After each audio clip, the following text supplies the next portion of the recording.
Rama Rama Hare Hare, Hare Krishna Hare Krishna, Krishna Krishna Hare Hare, Hare Rama Hare Rama, Rama Rama Hare Hare, Hare Krishna Krishna Hare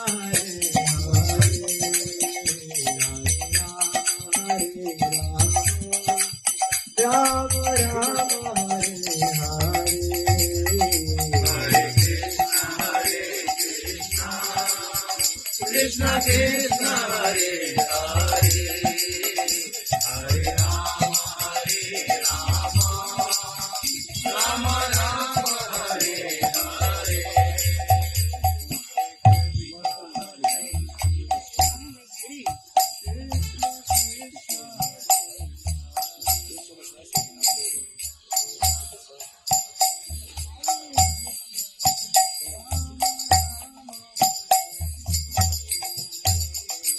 Hare Krishna Krishna Krishna Hare Hare, Hare Rama Rama Rama Hare Hare.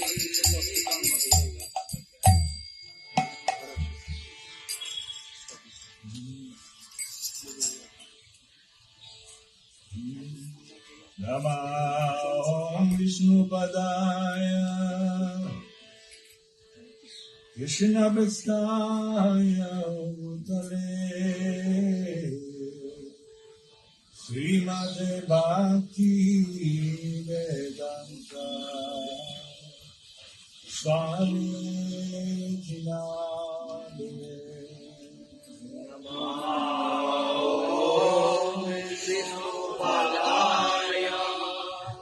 Krishna Prasthaya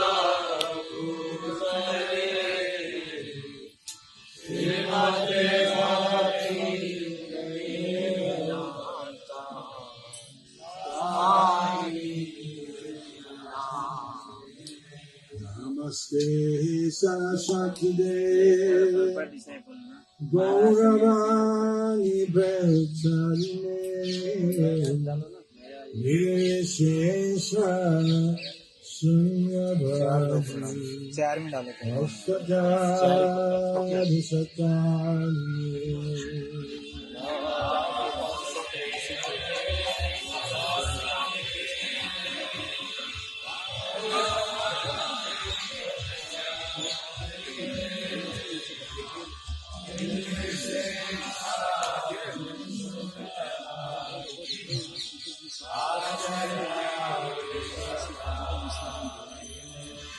Jaya Shri Krishna Chaitanya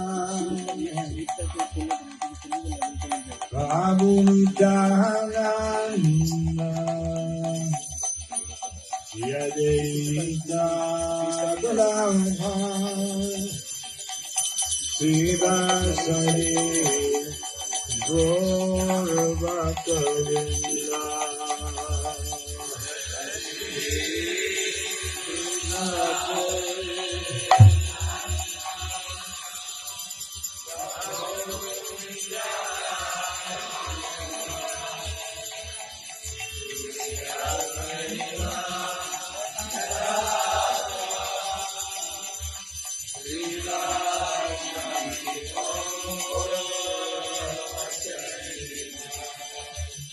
Jaya Shri Krishna Chaitanya Prabhu Nityananda Shri Advaita Gadadhara Srivasadi Gaura Bhaktavinda.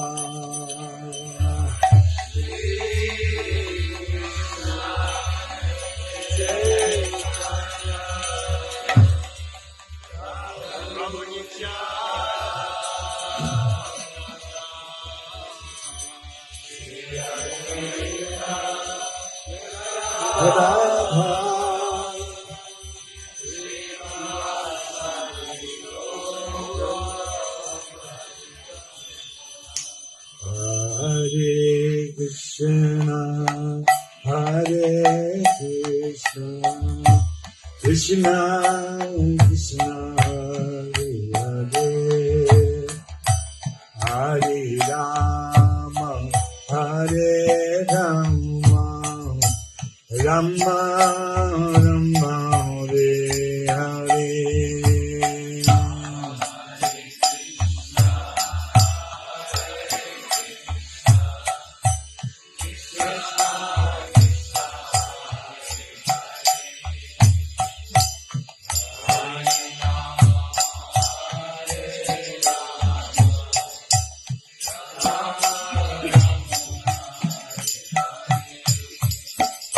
Hare Krishna, Hare Krishna, Krishna Krishna, Hare Hare, Hare Rama, Hare Rama, Rama Rama, Hare Hare.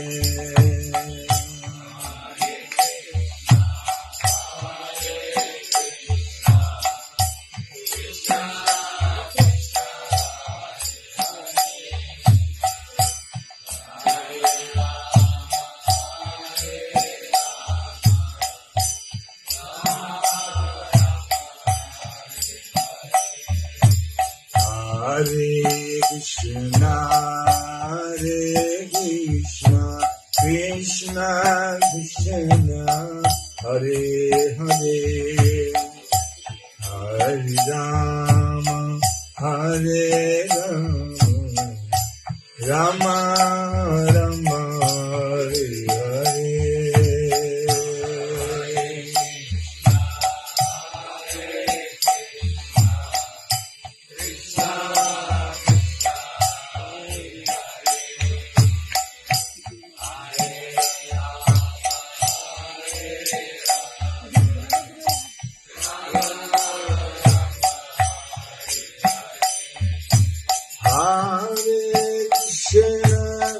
Hare Krishna, Krishna Krishna, Hare Hare, Hare Rama, Hare Rama, Rama Rama, Hare Hare.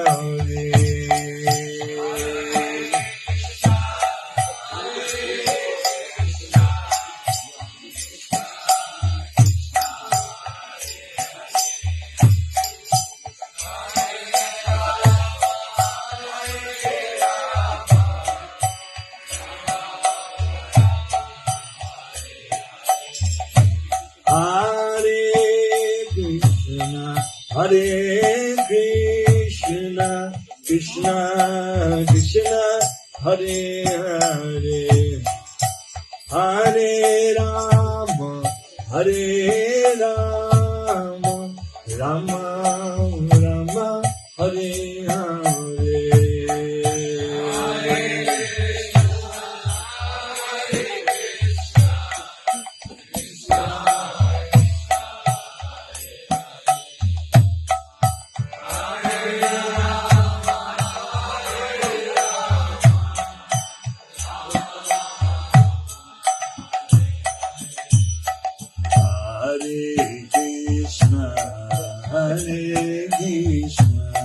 Krishna Krishna, Hare Hare, Hare Rama, Hare Rama, Rama Rama, Hare Hare.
Hare Krishna, Hare Krishna, Krishna Krishna, Hare Hare, Hare Rama, Hare Rama, Rama Rama, Hare Hare.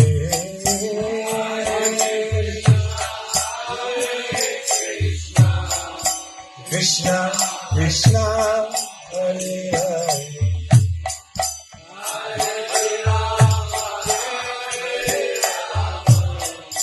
Rama Rama, Hare Hare, Hare Krishna, Hare Krishna, Krishna Krishna, Hare Hare, Hare Rama, Hare Rama, Rama Rama, Hare Hare.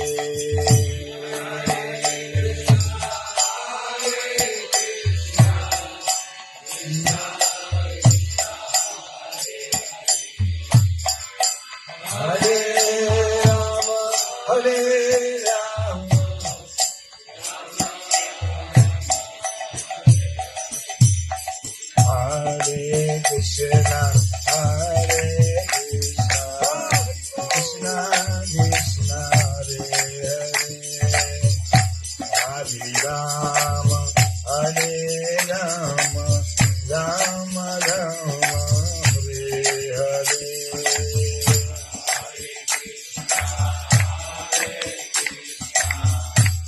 Krishna Krishna, Hare Hare.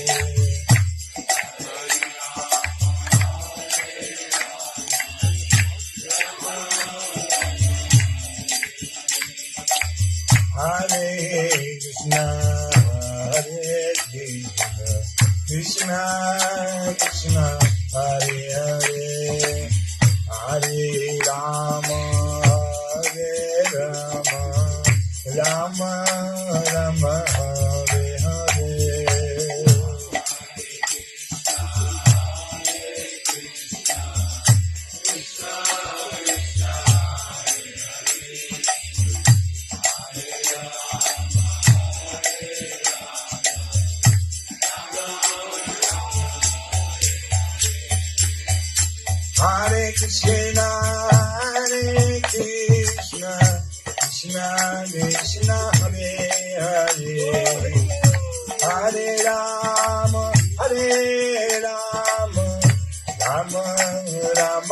Hare Hare.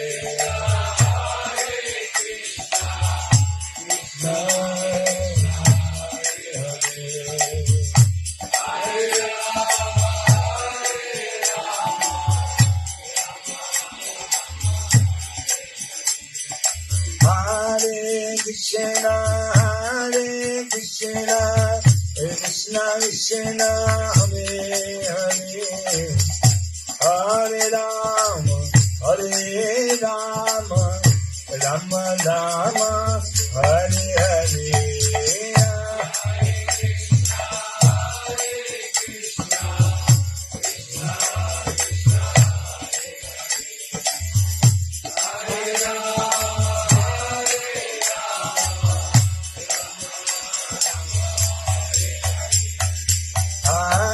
Krishna, Hare Krishna, Krishna Krishna, Hare Hare, Hare Rama, Hare Rama, Rama Rama, Hare Hare.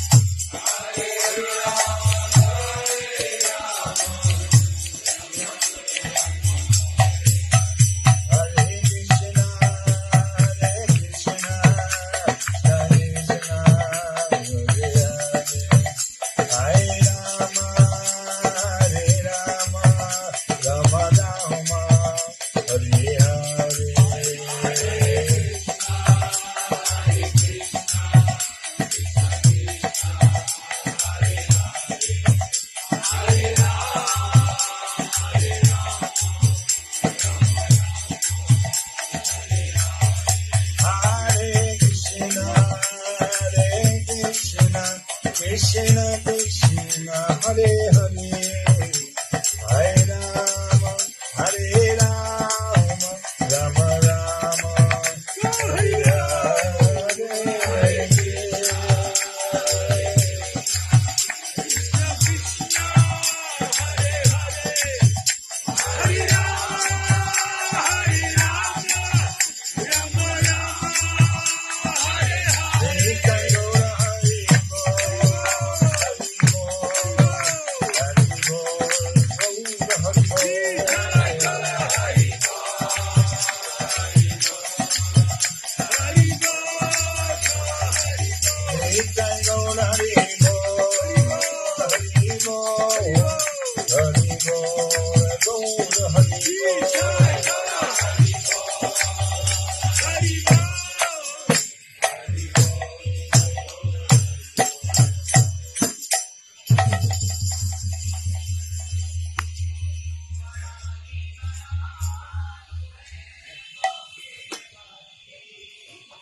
On behalf of His Holiness the Sri Krishna Maharaj, Temple President of the Bhaktivedanta Ashram at Govardhan Hill, we welcome everyone for this observance of the Tirobhav, of the Disappearance Day of His Divine Grace, A.C. Bhaktivedanta Swami Prabhupada, Founder Acharya, the International Society for Krishna Consciousness. A bittersweet day in which we remember our purpose in carrying on the mission of Srila Prabhupada, and we hear the realizations of the devotees who are doing that and how they're feeling connected with Prabhupada and inspired by his life and precepts. So we'll have several speakers today, and the Prabhupada disciples that are here, if you wish to speak, please let Sudhira know and put you on the list. And since there'll be quite a few speakers today and we'll be finishing at the latest by 12:30, you can budget your time accordingly. And others who wish to speak, we'd also like to have a variety of generations. So I've talked to a few of you, and I know a couple of devotees who don't mind speaking.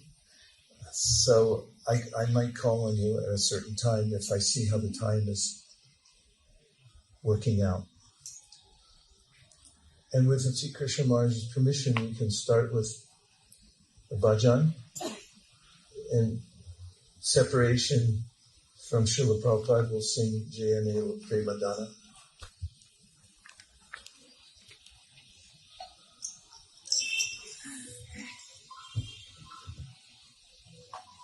We'll have to be in front of you.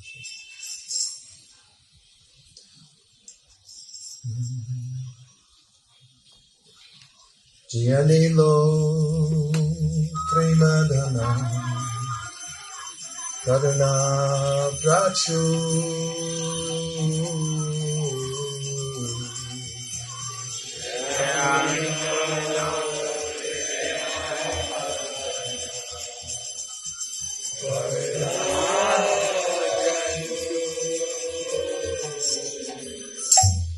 Jiyanilo Premadana Karuna Prachu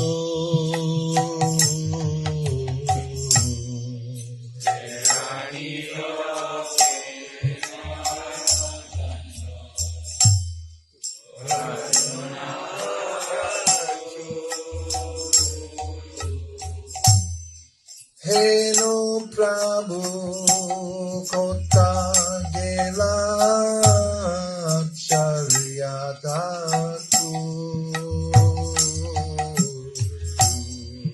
Heno Prabhu Kota Gela Charyatatu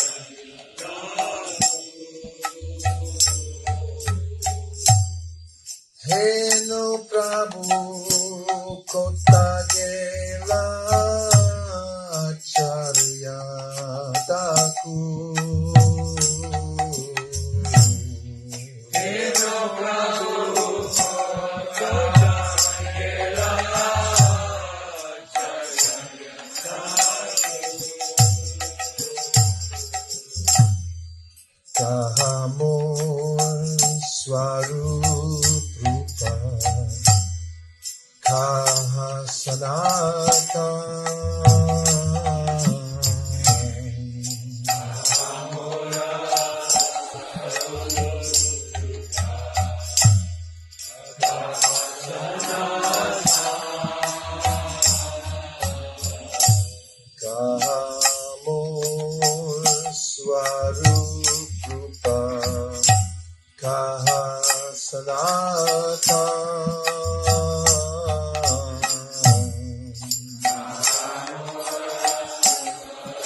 Sheshab Sangira Sange Jai Koilo Vilas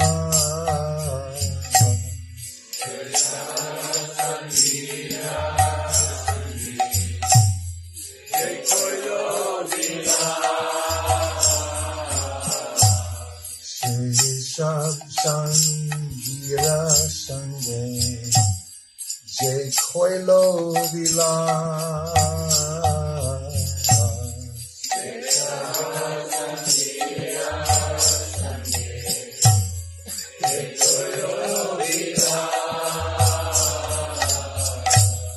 Sheshanga Lapaya Kande Narotamoda Sheshanga Lapaya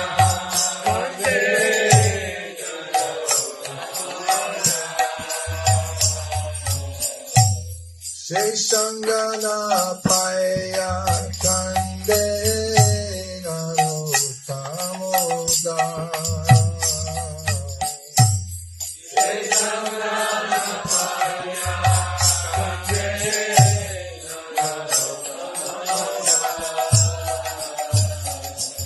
He who brought the treasure of divine love and who was filled with compassion and mercy. Where has such a personality as Srinivasa Acharya gone?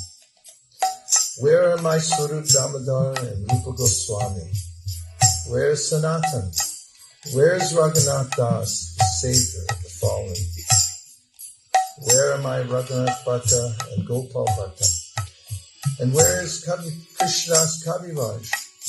Where did Gauranga, the great dancer, suddenly go? I will smash my head against the rock and enter into fire. Where will I find Lord Gauranga, the reservoir of all wonderful qualities? Being unable to obtain the association of Lord Gauranga, accompanied by all of these devotees, in whose association he performed his pastimes, Narottam Das simply reads, Jiyanilo Premadana Karuna Prachu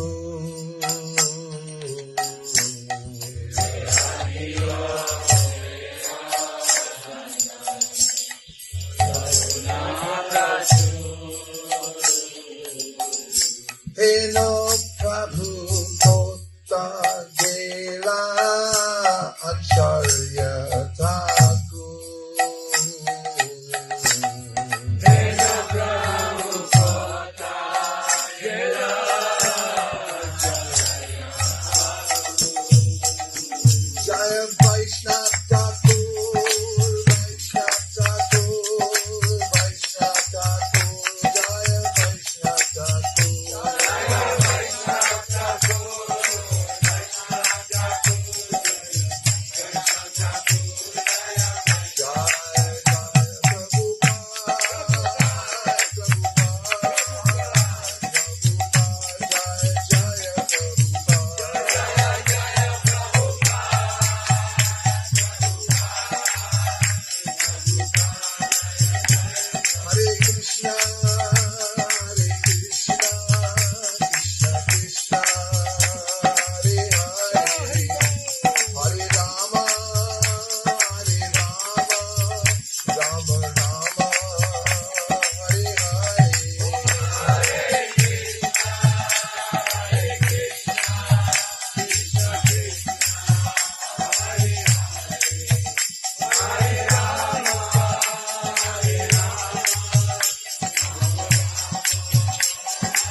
start by inviting His Holiness Sachinandan Maharaj to speak.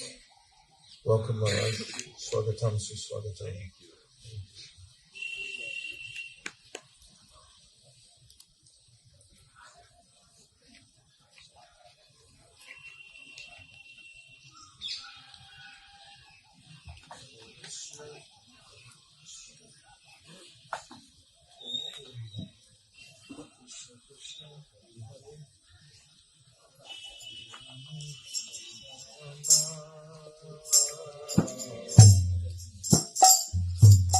Rama Rama Hare Hare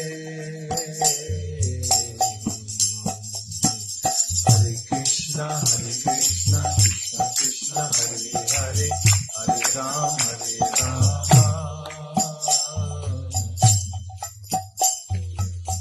Rama Rama Hare Hare Hare Krishna.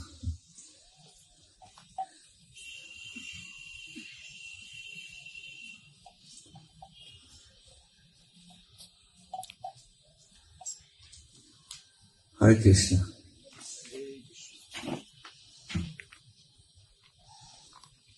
As Vaisheshika Prabhu hinted, this is a bittersweet day. The bitterness is obviously due to the great loss of Prabhupada in our individual lives and for the world. And the sweetness is Briha Bhagavatamrita. It is said, if we become mindful of someone whom we miss, then that person is there in some ways. So,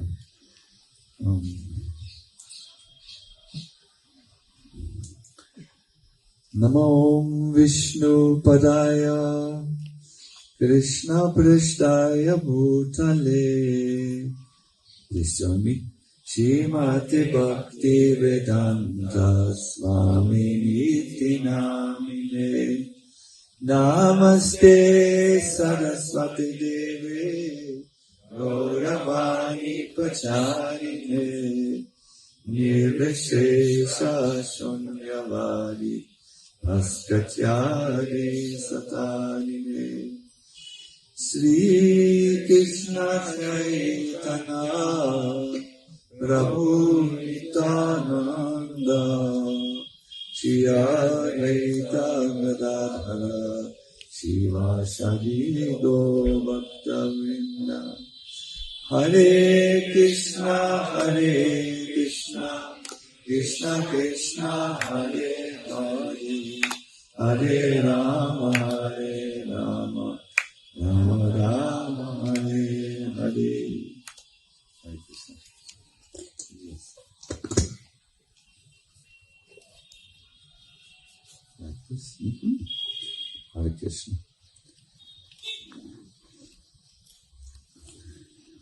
Once Srila Prabhupada mentioned that there is one verse in the entire Vedic scripture which is the most important one. One single verse. He chose from the whole storehouse of Vedic knowledge and said, this is the essence. You all, there are a few very learned devotees, first and foremost. I know that Vaisheshika Prabhu's command over verses is just really phenomenal. It is, you can go into the Guinness record for remembering verses, I think. So I will not ask him because he will know. But what would you say if, what could be the essence of the Vedic scriptures? Srinvatam Svakata Krishna. Ah, you must be a disciple of our devotee. Your good name? Patitam Pavan Prabhu has marked the verse. Yasya Deva Parabhaktiya Yata Deva Tata Guru Tasyaita Katita Hyata Prakashante Mahatmana. It's from the Svetashvatara Upanishad, 6:23, and it says, only unto those great souls who have implicit faith in both the Lord and the spiritual master are all the imports of the Vedic knowledge automatically revealed. Please take note. You need to have a dual faith.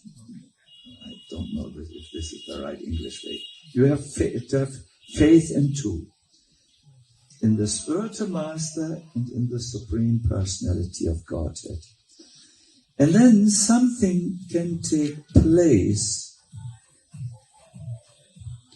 which is so important on the genuine path of Krishna consciousness.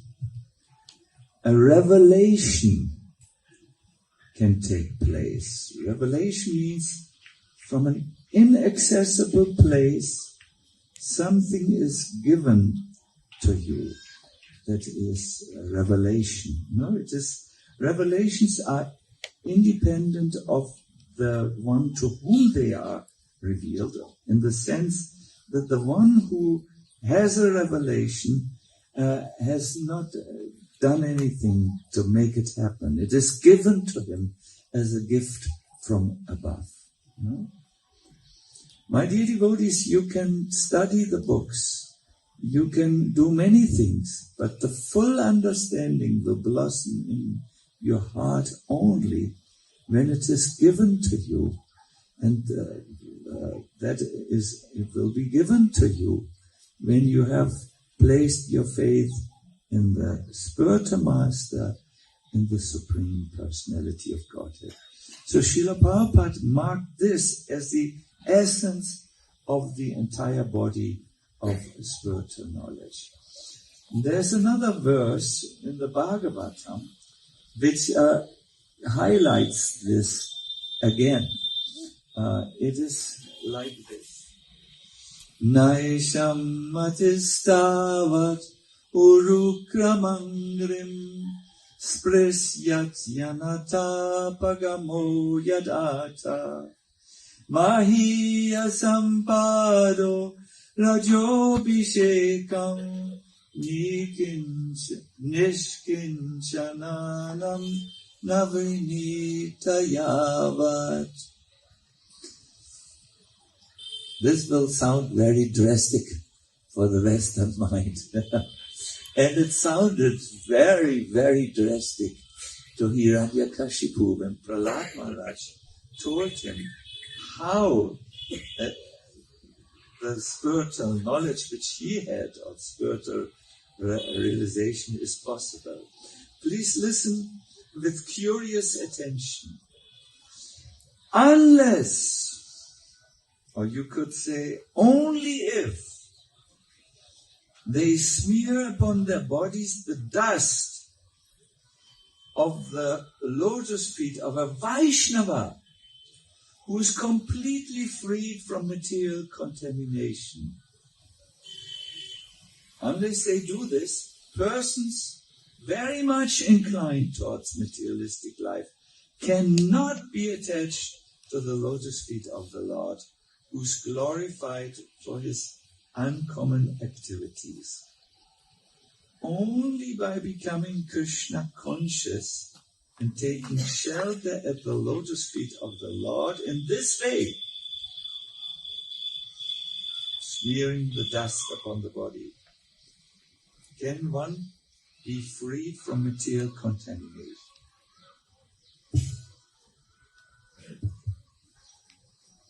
So what?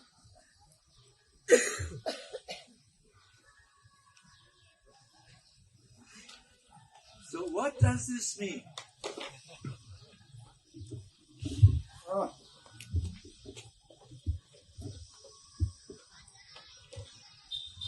Does this mean to take it with dust like this?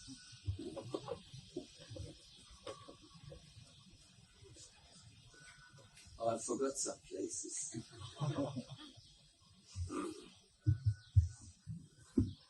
What does this mean?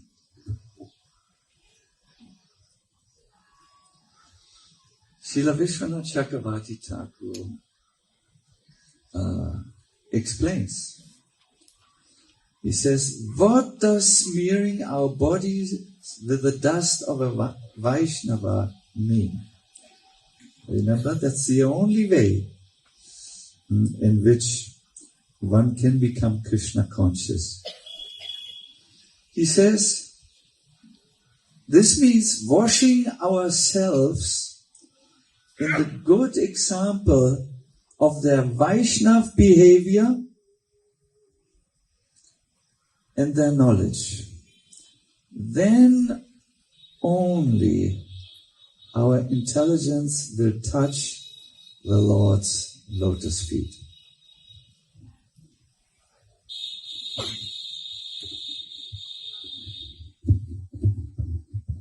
The angle is too...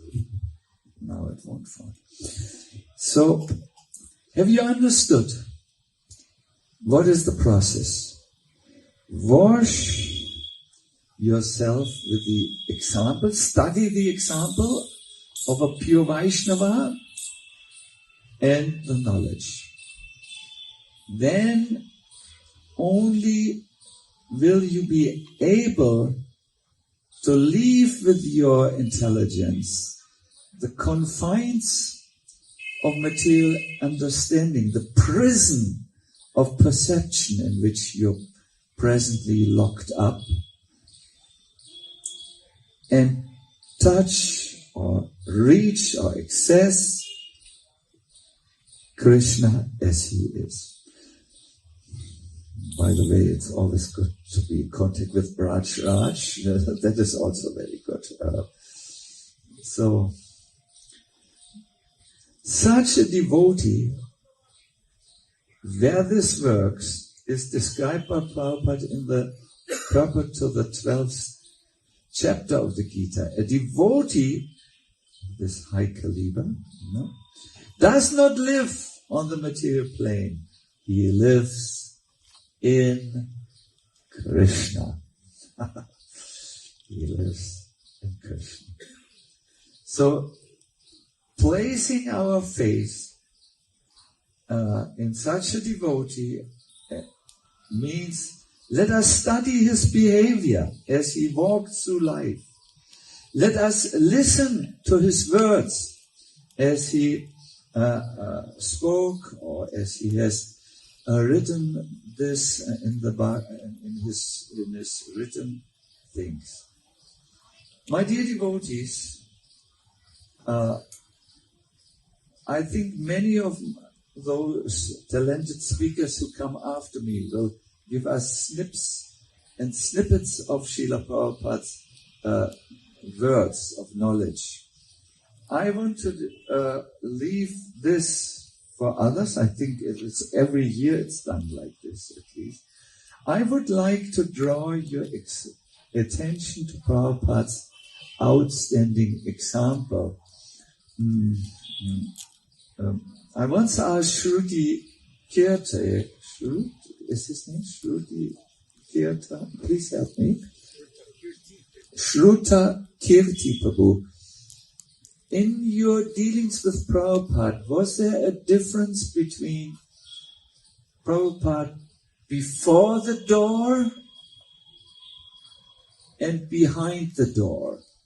What I meant is, was there a difference between how Prabhupada presented himself and the words of Krishna consciousness to the world, and what he did in a private when no one saw him? I mean, the servant will have seen him. That is behind the locked door of his room. And Shruta Kirti thought for a while. He said, in terms of following what he said, there was no difference. Only the Prabhupada in his room was very kind.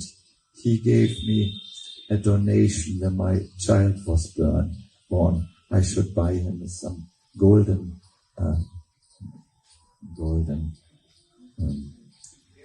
necklace. Yes, thank you. And very human. Human always, but very kind and personal. And of course, when he sat on the Vyasasan, he presented.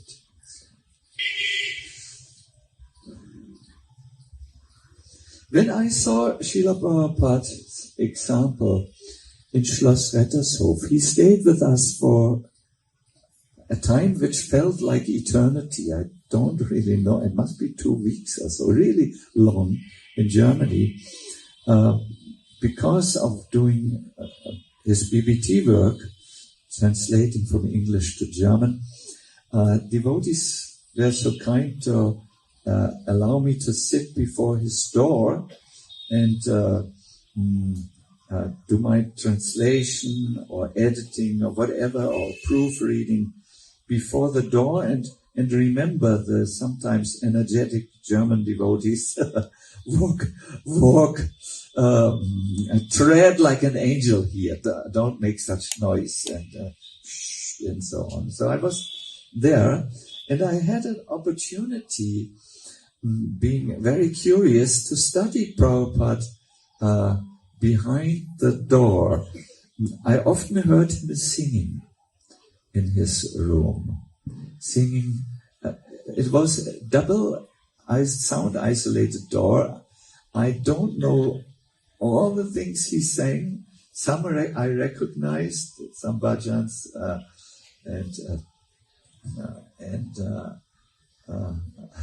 I opened the first door. There were 2 doors. Here. He was often singing, my dear devotees. He lived in Krishna. He was in Krishna. One time, I saw him coming out of his door. It was during the afternoon when the majority of our temple devotees were either sleeping or were on Sankirtan, so it was very peaceful. And my dear devotees, who can forget Prabhupada when he was private? He just moved out of his room. His face was very totally absorbed. He was very erect.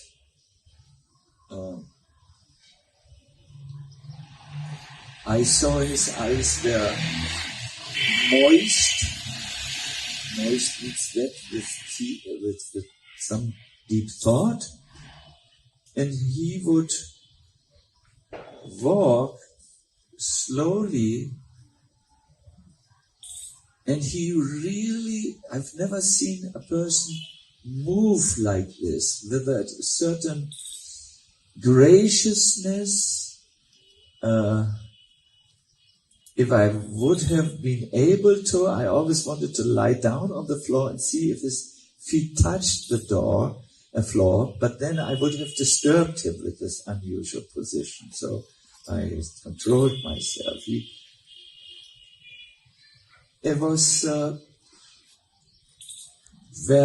was very absorbed. And I could see he was not alone. There was a presence in his heart, or with him, that made him move, that made him absorbed like this. In a letter to one devotee, Trivikram Maharaj, I think at that time not yet, he written in December 1974. I don't know, maybe he was at that time. What? He was 74. Trivikram Maharaj you can see a little bit of the hidden place in Prabhupada's heart. This is the letter. Brahmananda Swami, he says, seemed to think that you need more men there. And then he quotes the telegram from Brahmananda. Trivikram alone, more men required urgently.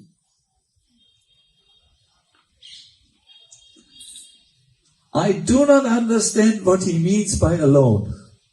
What is this alone? Vaishnava is never alone.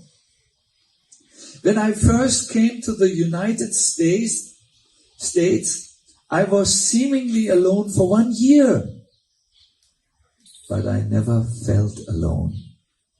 I always felt the presence of my Guru Maharaj. Myself, I was cooking, I was printing books, I was selling books, everything seemingly alone. But I did not lose my determination. Actually, you should know this. You are never alone. Now, psychologically, the feeling of being alone is one of the greatest trouble for us. That's why no one can refrain from using their mobile telephone even for a moment. Maybe you're using it now. Yes, spotted one.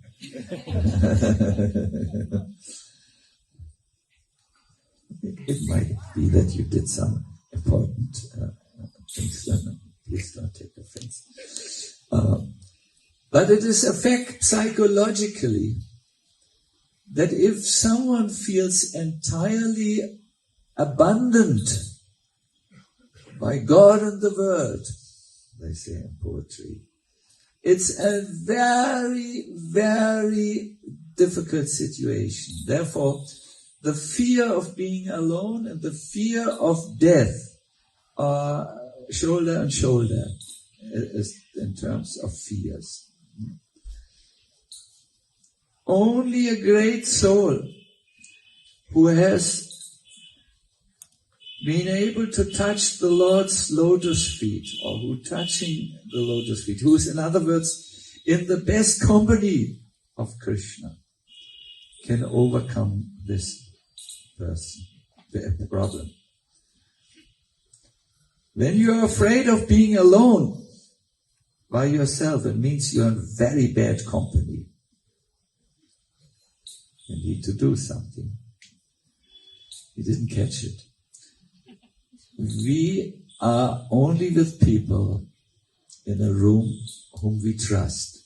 When we are with a rascal in a room, we are very bad. So when you sit alone in your room and you feel ill at ease, it means you are in bad company. You need to change something in your personality. And this is very important. Therefore, Burijan Prabhu, he has designed a new retreat, alone with Krishna. I said to him, people will be afraid of this title, Alone with Krishna, especially our Hare Krishna, Hare Ramas. They can't be alone.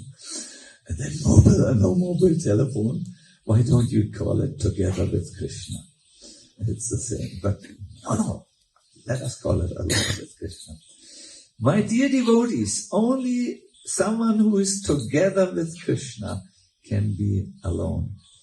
And this is what Srila Prabhupada's example is in the CC, he says, he talks, Tulasi parikrama kara tulasi sevana nirantara Krishna nama kariha kirtana.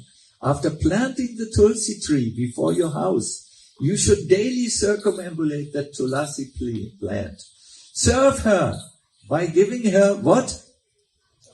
Water, yes, and other things, incense, flowers, and continuously chant the Hare Krishna Mahamantra. And then Prabhupada gives instructions how we should do this. He says, a small cottage can be constructed without any expenditures. 4 logs serving as pillars can be secured by any man from the forest. The roof can be covered with leaves, and one can cleanse the inside. Thus one can live very peacefully in any condition. Any person can live in a small cottage, plant a tulasi tree, water it in the morning, offer it prayers, and continuously chant the Hare Krishna Mahamantra. Thus one can make vigorous spiritual advancement. This is not at all difficult. So here you can see Prabhupada's heartbeat a little bit. I will draw to the close now. Once, my dear devotees, I climbed up his balcony from outside, free climbing, and came on his balcony when he was resting, and I wanted to see what is he doing when he's sleeping. Is he sleeping differently? And I went to the window. It was a little open, and I could see him lying down in bed. He was facing me, and I heard Hare Krishna, Hare Krishna, Krishna Krishna, Hare Hare. Hare Rama, Hare Rama, Rama Rama, Hare Hare. What is the Hare Krishna people always take every opportunity to chant? You have not chanted? Hare Krishna, Hare Krishna, Krishna Krishna, Hare Hare. Hare Rama, Hare Rama, Rama Rama, Hare Hare. He was sleeping and he was chanting. He lives in Krishna. So I looked with that, wide open mouth, staring glance, exactly how a person looks, which goes totally on your nerves. And Prabhupada just opened one eye and just looked at me. He had become aware of me, and his glance said, enough. So I hurried over the balcony and then again climbed down the lightning conductor. I had the information I needed, I wanted. Yes, so this is our Prabhupada. He lives in Krishna. But he has, in order to Yasya Deva Tataguru, serve his spiritual master, left Vrindavan, where he was perfectly satisfied, and gone to the West, associated with people who were so different from him, let's say it like this, to give them Krishna consciousness, because he is a living example of following this verse. Only unto those souls who have implicit faith in both the spiritual master and the Supreme Personality of Godhead are all the imports, the important things, the content of the Vedic scripture automatically revealed. No? He lived that by his example. I will end with one prayer to Prabhupada. I learned this from Indradyumna Maharaj. I offer my obeisances to my spiritual master, who gave me beautiful kantimala, effulgent tilak, the beautiful form of a devotee. He gave me this life of a devotee, and who offered me the shelter. In one of his hands, He is holding my hand. And with the other hand, he is holding the lamp of knowledge, which helps me to cross over the dark ocean of the material world. Surdas, he's the poem who wrote, says, my Guru deserves the greatest respect because only he can rescue one in a blinking of an eye. I bow down to him again and again and again. Srila Prabhupada ki jai.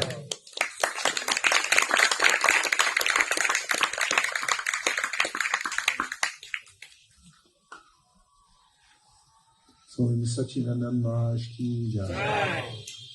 And now I'd like to call the legendary disciple of Srila Prabhupada, His Grace Sarvabhauma Prabhu,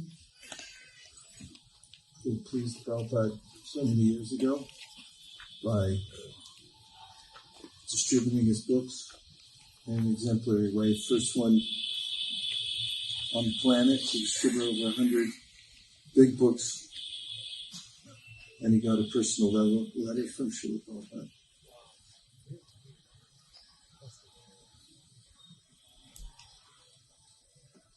Thank you, Vaish, for making us all feel so comfortable here.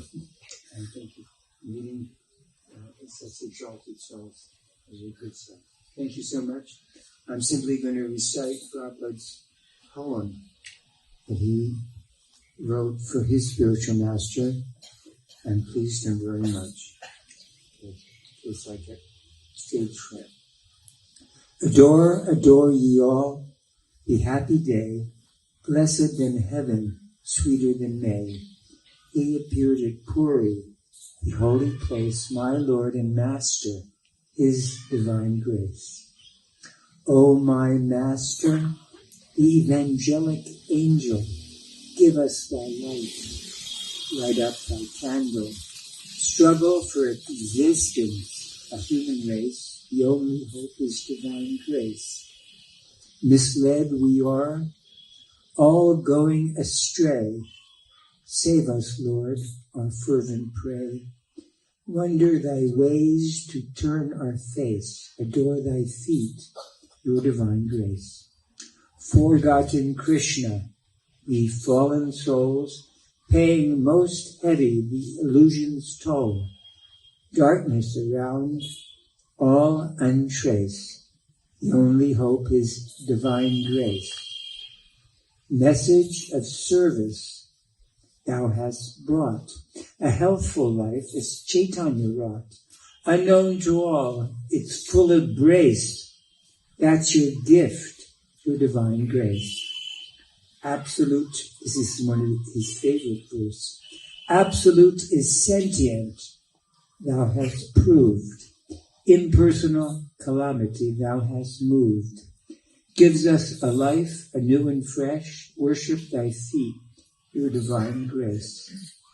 Had you not come, who had told the message of Krishna, forceful and bold? That's your right, you have the mace. Save us a fallen, your divine grace. The line of service is drawn by you, is pleasing and healthy, like morning dew. The oldest of all, but in new dress, miracle done, your divine grace. Now I have the audacity to add 2 lines. This is not part of his poem. Joyful spirits, we dance and we sing, appreciating matchless gifts that you kindly bring. Causeless mercy of the Lord, freeing all beings in ecstatic accord. A layman can dance, a dumb man can sing, a blind man can see the heavens within.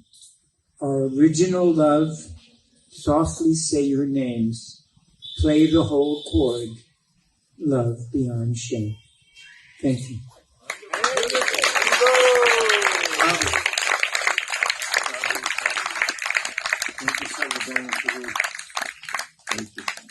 Now we call the great Nirkula Devi Dasi. Hare Krishna, Krishna Krishna, Hare Hare, Hare Rama,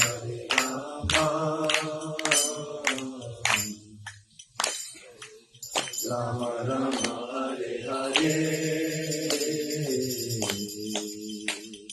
Hare Krishna, Krishna Krishna, Hare Hare, Hare Rama,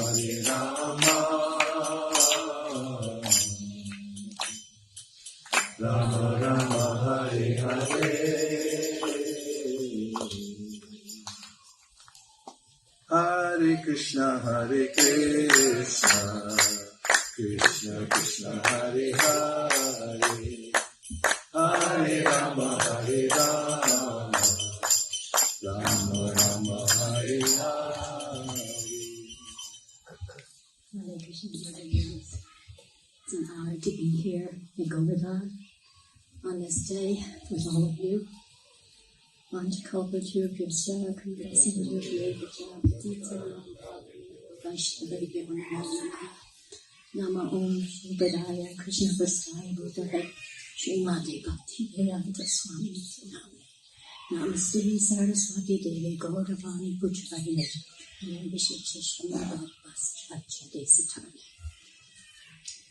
So, for the few days running up to this day, Srila Prabhupada is really on my mind, and his disappearance and what that's meant to me and the movement and the devotees over the years. And so, and it's hard for me to pull all those thoughts together. So please bear with me. But a few things that came to my mind, and they're somewhat connected to what Maharaj said, and it was Srila Prabhupada's example. In December, I think it was the 13th, 1973, Srila Prabhupada was in LA for his Guru Maharaj's Disappearance Day, and he gave a lecture, and I was there at the time, and he got very, very emotional. He talked about how he was, as he said, forced to go to meet Srila Prabhupada. Some of his friends talked about a sadhu that they were impressed by. And Srila Prabhupada said, I've seen many sadhus, and I haven't seen a real one yet. And so, I paraphrase that. And so, they did talk him into it because, as Srila Prabhupada said, he was considered the leader amongst his friends. And so if they accepted this sadhu, then his friends felt that they could accept him as well. And Srila Prabhupada at that time was very much into the Gandhi movement, nationalism. But he went and he saw Srila Bhaktisiddhanta Prabhupada in Altadanga Junction Road. And have any of you been there to that place? It's a very holy tirtha.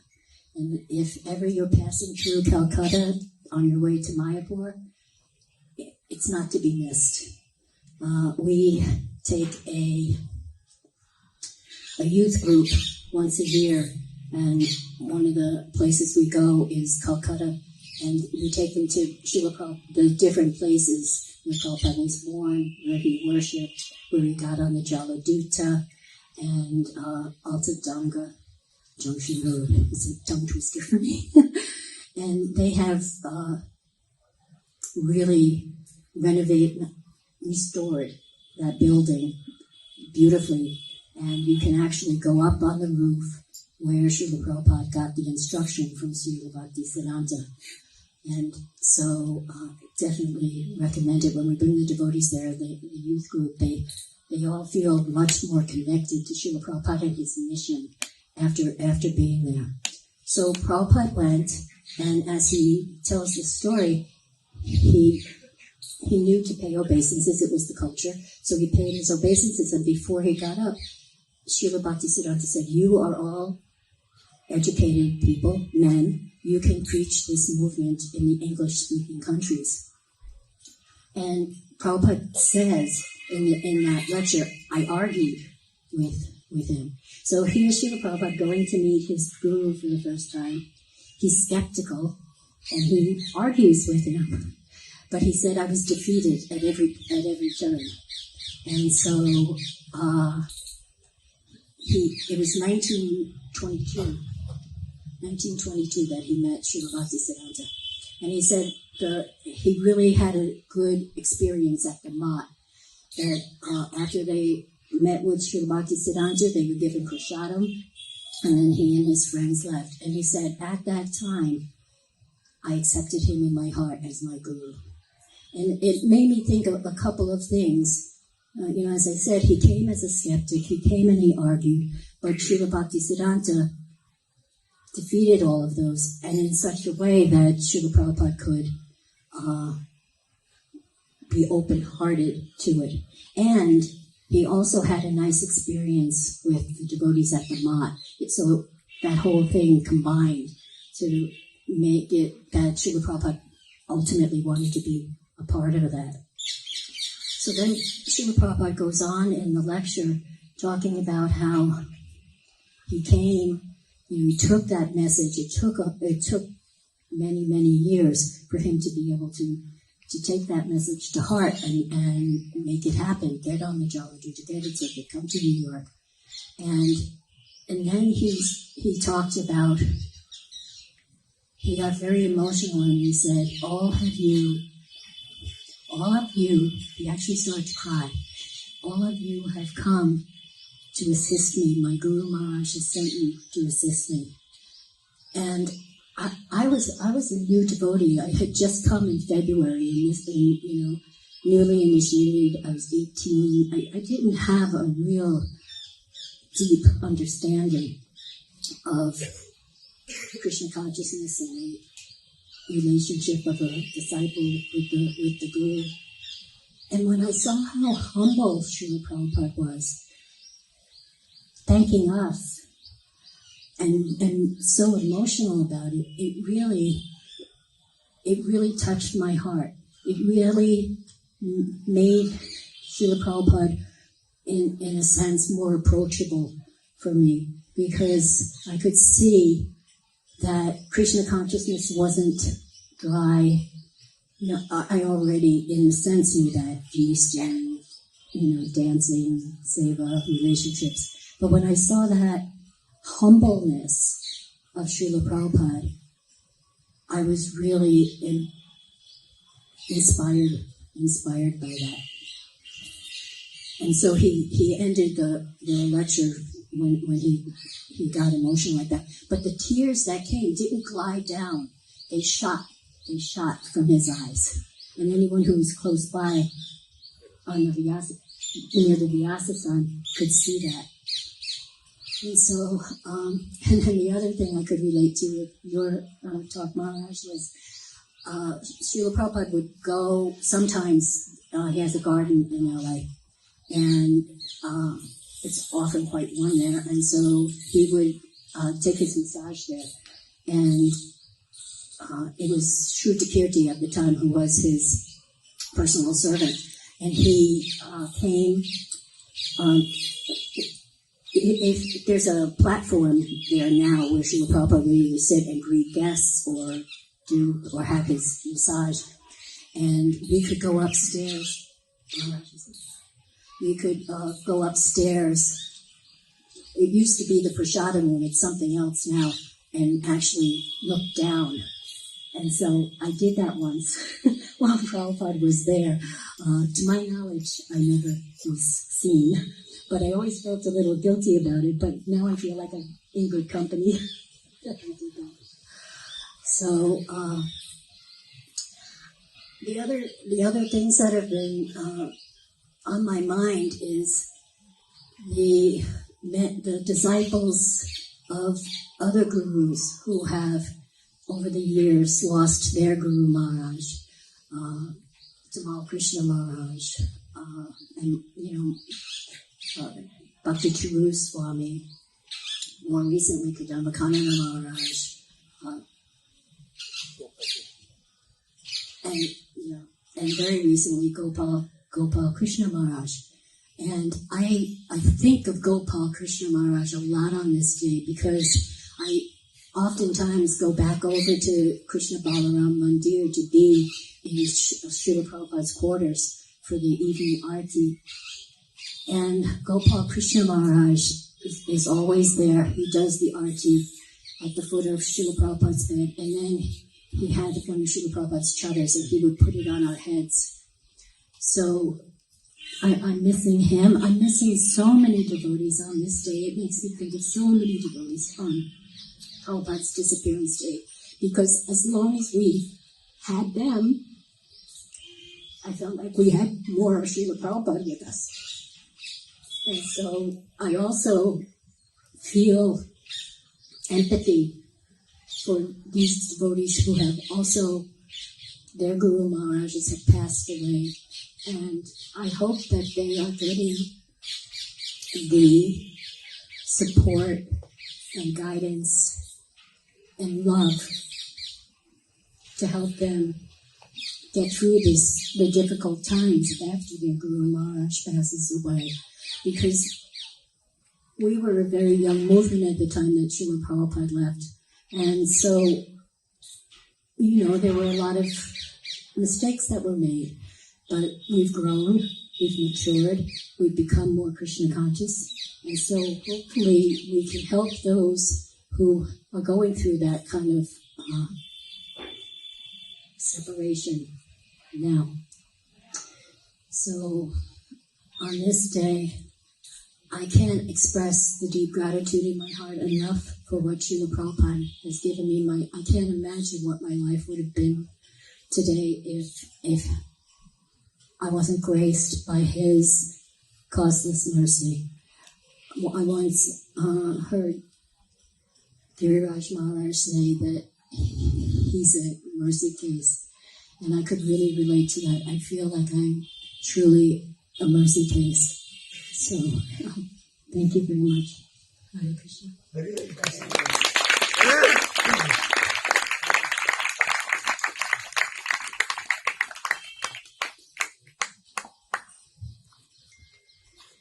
Thank you, Nakula Devi Dasi.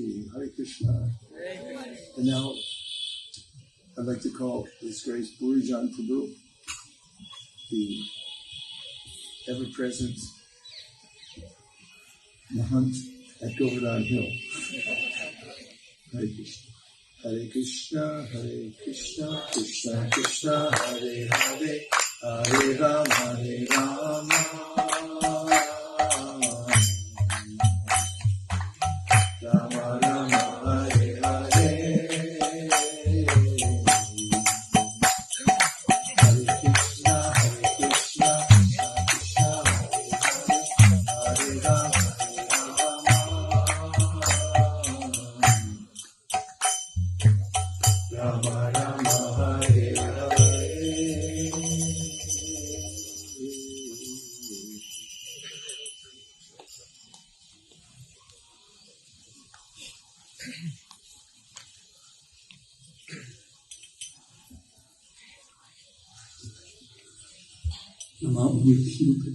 Krishna Prasthaya Bhutale, Srimati Bhakti Vedanta Swami Nityananda.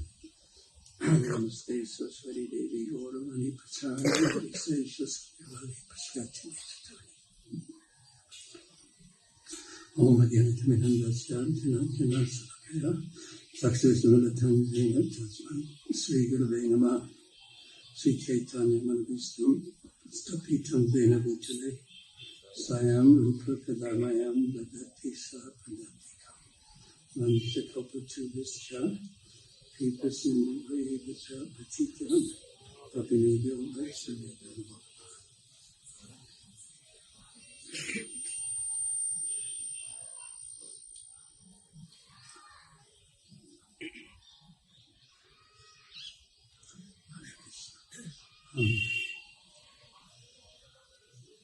when I see Prabhupada so high like this.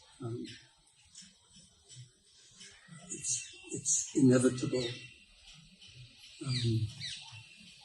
Because as Prabhupada's fame grows and people understand more of who he is and what he did, naturally he's elevated higher and higher.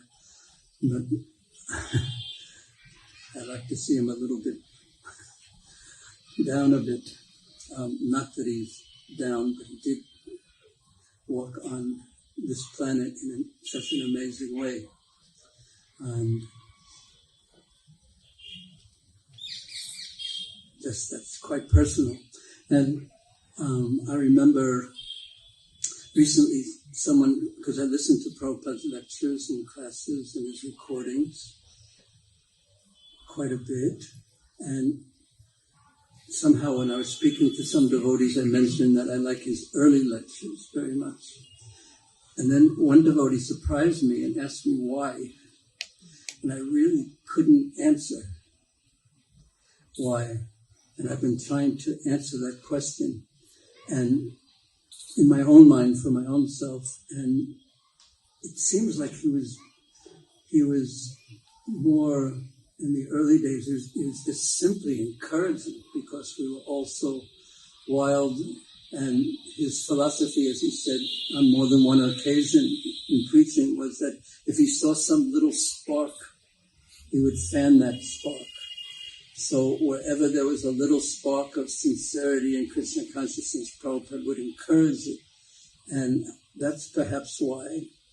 Also, in the early days, somehow or another, I've noted that he spoke more directly about Krishna, which is counterintuitive to some degree. But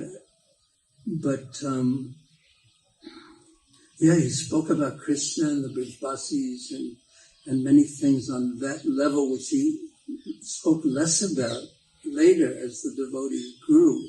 And also as the devotees grew in their age in Krishna experience and Krishna consciousness, especially in the last years, he seemed to be very, very strong about what the standard of Krishna consciousness actually was and what it actually meant to become a devotee of Krishna. So he was telling the devotees that, like when a child is young, even any words he speaks is encouraged, but if he speaks like a baby when he's older, perhaps the parents wouldn't appreciate it so much. So in any case, I appreciated the early lectures and early talks because of those reasons. But recently, I've been really listening to Prabhupada's morning walks, really a lot, and he's so strong on those morning walks. And I've learned to love his calling everyone who isn't a devotee of Krishna, calling them a rascal. This one's a rascal and that one's a rascal. I'd like to just give you a few short examples of that, of two favorite ones. One that I've just listened to perhaps yesterday, but let's see if we can make this work. There was that one wonderful so-called... You there? Supposedly he lost all his potency. Then he gave away all his potency. He's an rascal. What potency has got? And he's an rascal who has called himself incarnation of God. There are so many rascals. Wasn't that Ramakrishna that said wasn't that Ramakrishna said that he gave away everything, he had nothing more? You are Ramakrishna. Don't talk about that.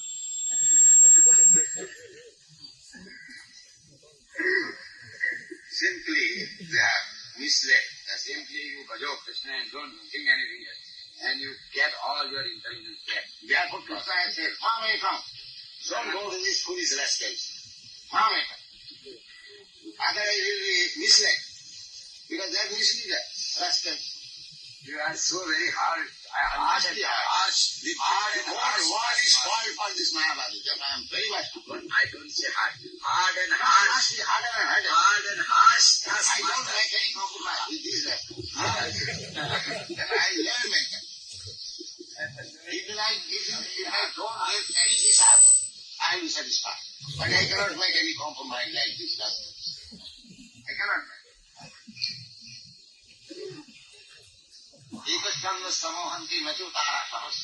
If I create one moon, that is satisfied.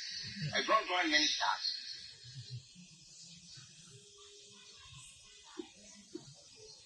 That was my Guru Maharaj's principle, and that is my what is the use of a number of fools and that's it.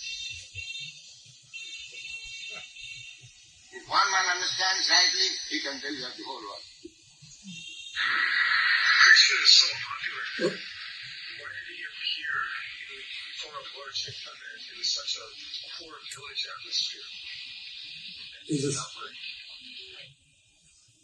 So Prabhupada he had a special relationship with Dr. Patel in these Bombay morning walks, and I was hoping that His Holiness Giriraj Maharaj would have been here because he was present on a lot of them, and he would argue with Prabhupada, and Prabhupada was sometimes indirectly, sometimes directly, this rascal, that rascal, and he even said to Prabhupada, "You're so hard, not only hard, but hard and harsh."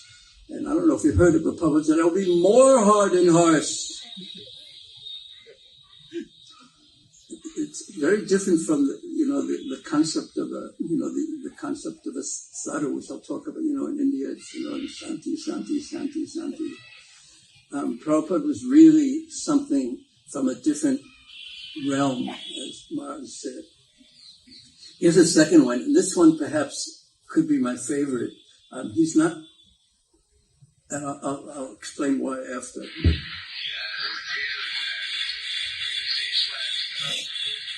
Krishna is so popular. Why did he appear in form of Lord Chaitanya in such a poor village atmosphere? That is opposite. Yeah, the material man, if he is rich man, he cannot become a poor. That means he is lacking that of it.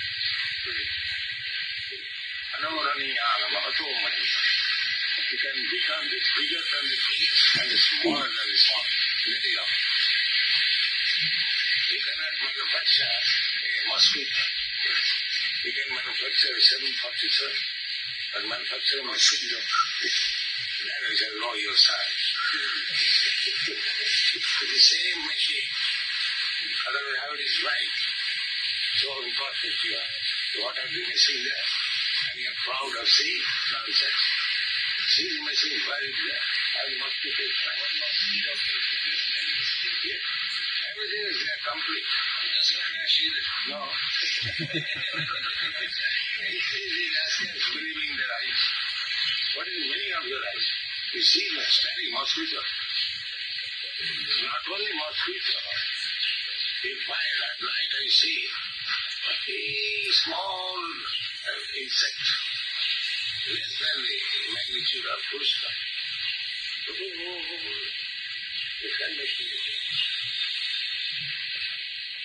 Now see, what is the machine there? If you have such eyes, what is their answer? In future. In future they will be.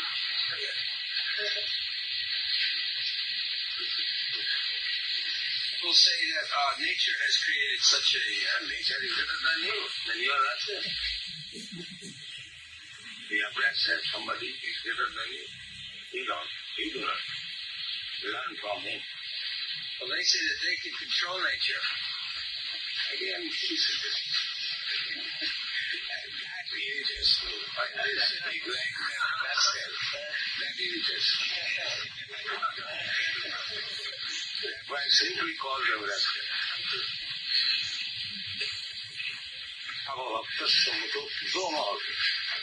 They are claiming very, very big man. But as soon as they see that he is not a devotee of Krishna, he rejects. Very foolish.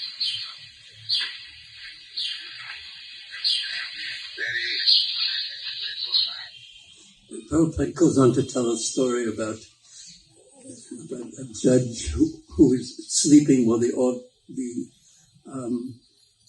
lawyers were arguing the case, and he was sleeping.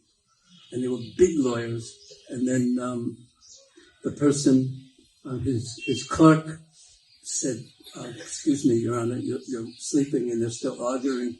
He said, so Prabhupada said, "Yes, I've already made up my mind. Let these rascals keep talking." But that's not what really caught me about this.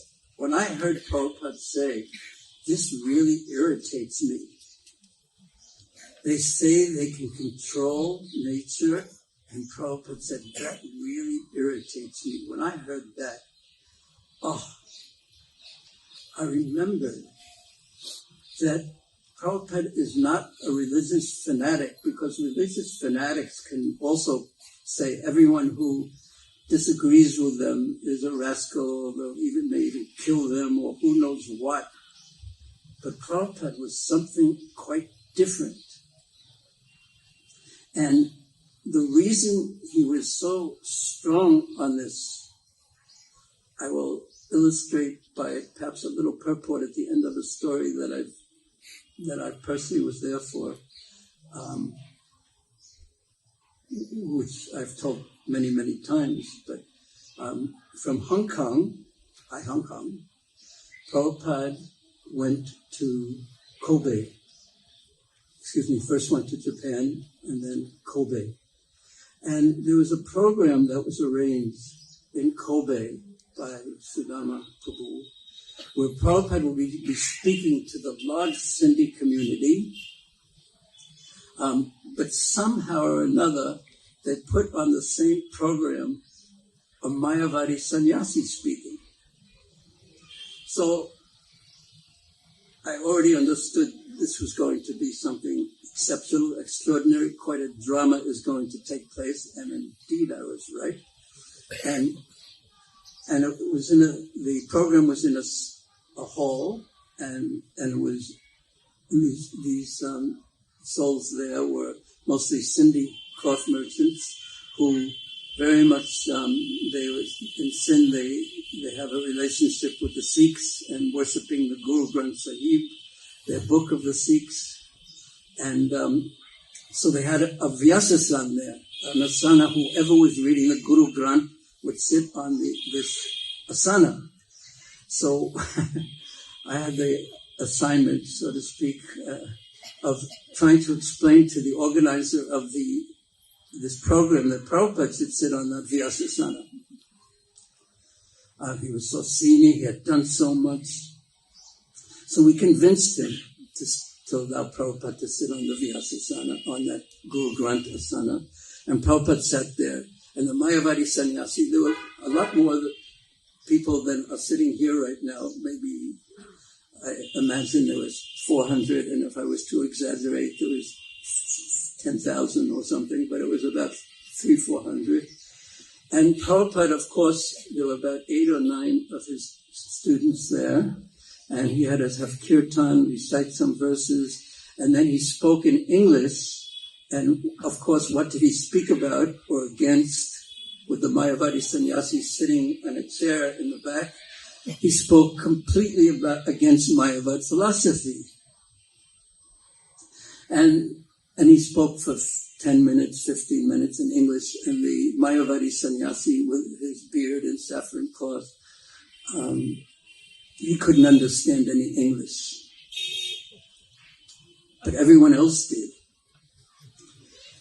And Prabhupada spoke for maybe a half hour, 30 minutes, maybe perhaps 40 minutes. And then it was time, he ended his class, and the Mayavadi sannyasi, with the hand of the organizer, he brought the Mayavadi sannyasi up and put up his hand to help Prabhupada come down from the Vyasasana, so the Mayavadi sannyasi could sit there, and Prabhupada refused to get down. I mean, he was very unique in this. He was so fixed in something He refused to get down. And the organizer had promised that if everything goes well, he'll organize us getting a temple here. And Prabhupada still wouldn't flatter anyone, and he wouldn't get down. And so, of course, the Mayavadi sannyasi had Shanti, okay, Shanti, Shanti. So they brought him back to the seat. They brought the microphone over to him, and he began speaking in Hindi. And Prabhupada just sat on the Vyasasana with his hands in his bead bags, and we, following it, because it was Hindi and none of us spoke Hindi, so we just sat in front of Prabhupada. And then he spoke for 5 minutes, 10 minutes, 15 minutes, 20 minutes, and Prabhupada just sat there. And there were 300, maybe 10,000 people in the audience. Actually, again, it was 300, 400, 500 perhaps.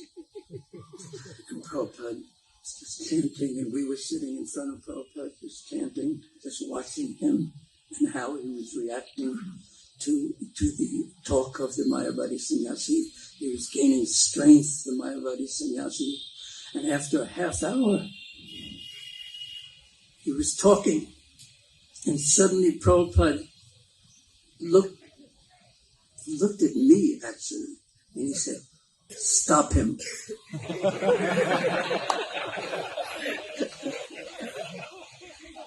If we weren't recording what was going on, I'd say what flashed through my mind at that time. But since we are recording it, we were young and a little fanatical too. Not too, but we were fanatical. And then Prabhupada saved the circumstances by saying, "Start kirtan." So the Mayavadi sannyasi is speaking at the summit of his talk, so excited, and everyone is listening to him. We jumped up and started chanting kartals, madanga, and in front of everyone. And he in his Shanti Shanti way, he sort of ended his talk. And then we helped Prabhupada get down from the Vyasasana. The program was over. And we stayed around to distribute books, but not many of the people there wanted any of the books. So Prabhupada went back to the apartment where he was staying, and his Banu, who's now Banu Swami, was taking care of him.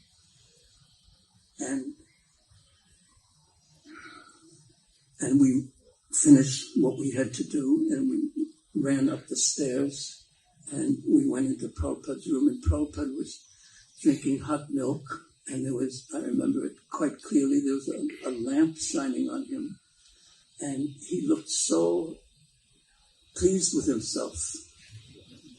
And I thought he's like a cat who has just caught a mouse. I don't know if you've ever seen anything like that, but he was like purring almost. He was so happy, and we came in and we said, "Prabhupada, what happened? What happened?" Because he was speaking in Hindi and we couldn't understand anything. And suddenly, if you listened for a half hour, and suddenly he said, "Stop him." What happened?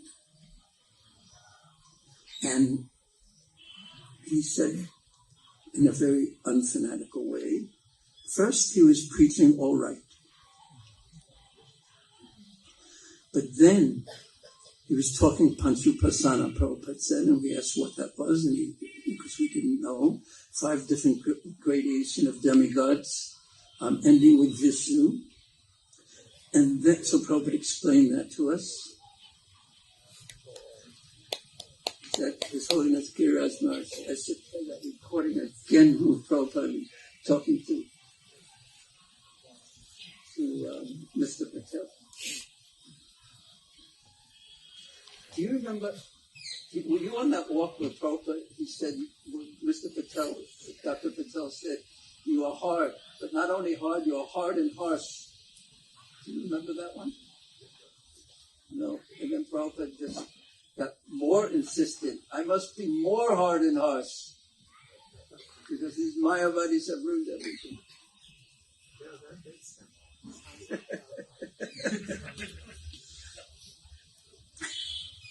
So I was just at the end of a story in Kobe, Japan, where we weren't present. Prabhupada had just, in the middle of the Mayavadi sannyasis lecture, he had told us to stop him. So we were trying to understand what had happened. He had listened to him for a half hour, and then suddenly he said, stop him. So Prabhupada explained that he was preaching Pansupasana, about 5 different gradations of demigods, and he explained to us that was. But then, Prabhupada explained, then he said, beyond Vishnu was Brahman. And Prabhupada then said, when he said that, I could not tolerate it.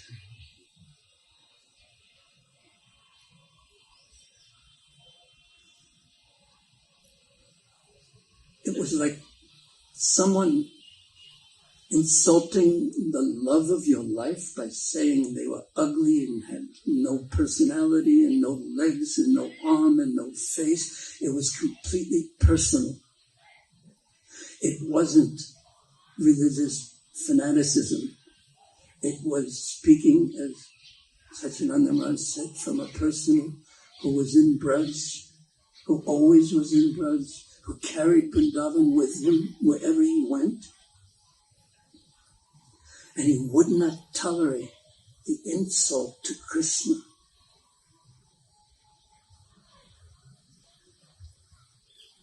And that was the secret, in one sense, as of course it was what Maharaj said also, Yasya Devi Parabhaktiya. But that was the secret of his preaching success. That he was carrying Krishna. And when you were in his presence, you felt, of course we didn't know Krishna, but after having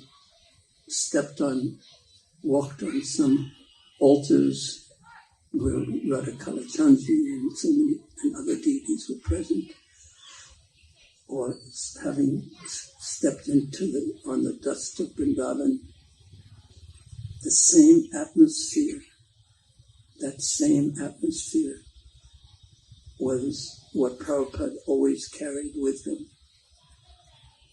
And in his presence, you wanted more and more and more of that special Vrindavan intensity and sweetness. And from that platform, Prabhupada said, they are such rascals, these impersonalists, these Mayavadis.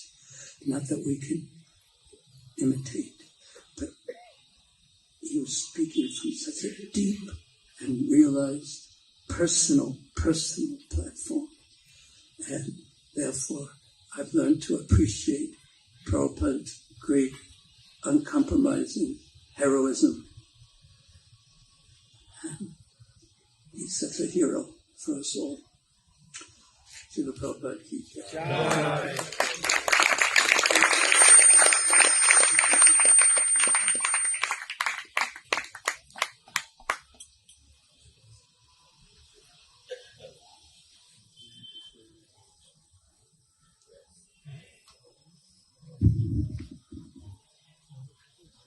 I'd like to invite Urmila Devi to please come up.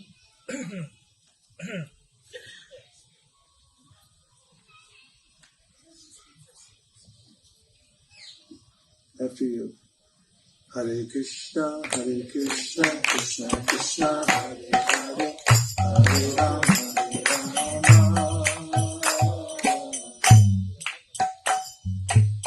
Rama, Rama Rama, Hare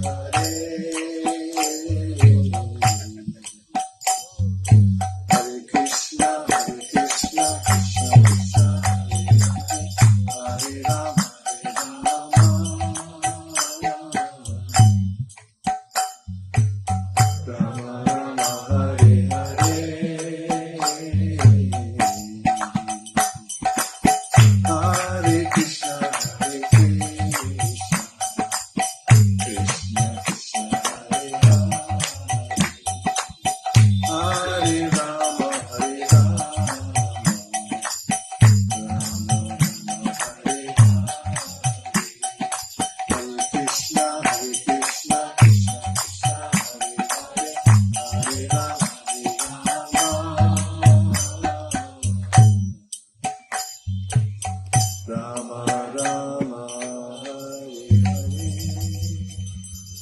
Vishnu Padaya Krishna Prasthaya Bhutala Srimati Bhakti Vedanta Swami Nityanamani Namaste Sarasvati Devi Gauravani Pachani Namaste Sasindhavani Paskajadi Satani.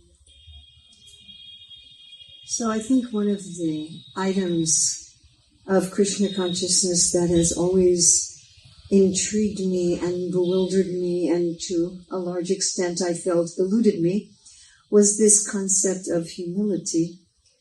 I like what Burjan Prabhu said the other day at Govardhan Puja, when someone asked, right, how do I become humble? And you said, just be patient.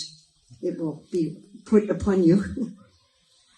And again, it's something I've looked at very deeply. It's interesting to be here. This place is so intimately connected with Tamal Krishna Maharaj. I remember his last Vyasa Puja. He glorified the gurus of everybody who was in attendance at his Vyasa Puja. And one of the things he said when talking about Radhanath Swami, he said, I will never be humble like Radhanath Swami is humble. And that also really struck me. And I have done a lot of study, especially with the point in Brihad Bhagavatamrita, when Gopakumar gets to Dwarka and he's discussing with Uddhava and Narada, and they tell him, you can't go to Vrindavan if you don't have humility. That without humility, you cannot have prema. They go hand in hand. And if you just stay here in Dwarka, you'll be too happy. You have to go to Vrindavan in separation to experience humility. So, yeah, studying these different things, I came up with like different formulas. What is humility? And to try to practice that. But just yesterday, I listened to, you're talking about listening to morning walks. I was thinking I should, when I finish this series of lectures, I should go to the morning walks. I listen to Prabhupada's lectures pretty much every day.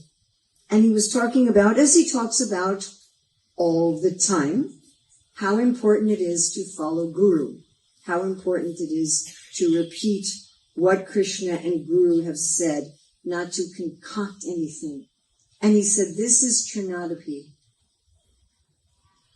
And it was a whole, although it's interesting, of course, I've listened to Srila Prabhupada's lectures far more times than I can count. The first time I listened to them was as he was recording them and as they were being sent out. And it's always interesting with Prabhupada's lectures and with Prabhupada's books, how there's always something fresh and there's always something new. But it really struck me that at least one aspect, I don't think it's the whole kit and caboodle, but one aspect of humility is that you don't concoct anything. You don't present yourself as an independent authority. I've been dealing lately with one person infiltrating our movement who's doing exactly that. And I was just deeply thinking about this. How Srila Prabhupada, you talked about how, people wouldn't see that as a humble thing to do, not to get off the seat, to interrupt someone's speech with a kirtan. You'd look at that and you'd say, well, that wasn't very humble. But Prabhupada's humility was that he didn't change anything. He didn't concoct anything. He's acting as a transparent via media. Of course, we think, if I bring something new, then I'll become glorified. Then everybody will notice me. I'll make some new contribution. One of the things, the requirements for getting a PhD is you have to learn something and write about something, research something that no one else has done. You have to get a piece of knowledge no one else has done. So I should now inform you, I am now the world's leading expert in the job satisfaction of all of the teachers in all of the Hare Krishna schools in the world in the fall of 2005. And it's that idea, you take something, you contribute something new that wasn't part of human knowledge. But Srila Prabhupada had this joy in being a humble servant. We are so also thinking about Tamal Krishna's when Prabhupada said, there's so many universes and there's so many planets, and then on this earth there's so many cities, and here in Los Angeles there's so many people, and yet here's Tamal Krishna Maharaj who thinks he's very important. And our importance is that Krishna shines through us, that we also act as transparent via medium. And Krishna shines through us if we're faithful to Guru, to Guru, to Guru, to Guru, that Krishna is shining through all of us. And I tell this story a lot, so for many of you it's going to be an old story. But the first time I was in Prabhupada's presence, I was fanning him. I would have been on that side, like right where you were sitting. And I was standing up fanning him. I was 19, and I was fanning him through the whole lecture. And I had wanted some mystical experience meeting Prabhupada for the first time. I was hoping for some, fireworks or something. I'm not sure what I was expecting. And my experience was that standing right by Prabhupada and listening to him speak was an identical experience on the subjective level as listening to him on a recording. And that gave me a lot of joy and a lot of hope. I realized that even though I hadn't met Prabhupada before that time, I had been associating with him through his recordings. Also through his books, but my realization at that time was his recordings, and that even after Prabhupada would leave physically, I would still be associating with him through his recordings. But I still wanted something more personal, and later that morning, my father, my husband, and I got to meet with Srila Prabhupada, and we had some exchange with him. I'm not going to tell you the whole exchange. But afterwards, my father looked at me and said, "Now I know why you've come. This is a genuine holy man."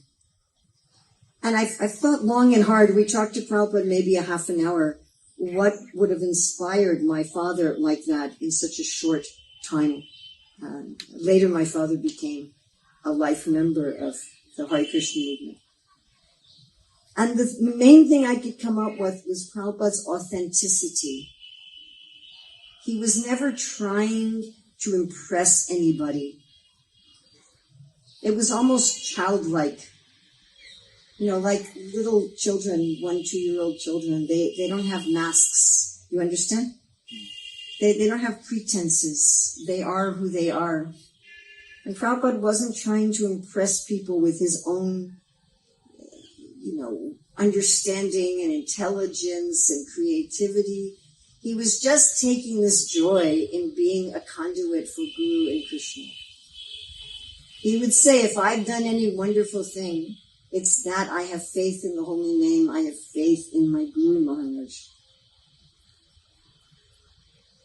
In this world, we're all trying to be important. I remember Burjan Prabhu one time, you were giving a class, which I repeat this all the time, where you said our whole lifetime is 8 billionths of a second for Lord Brahma.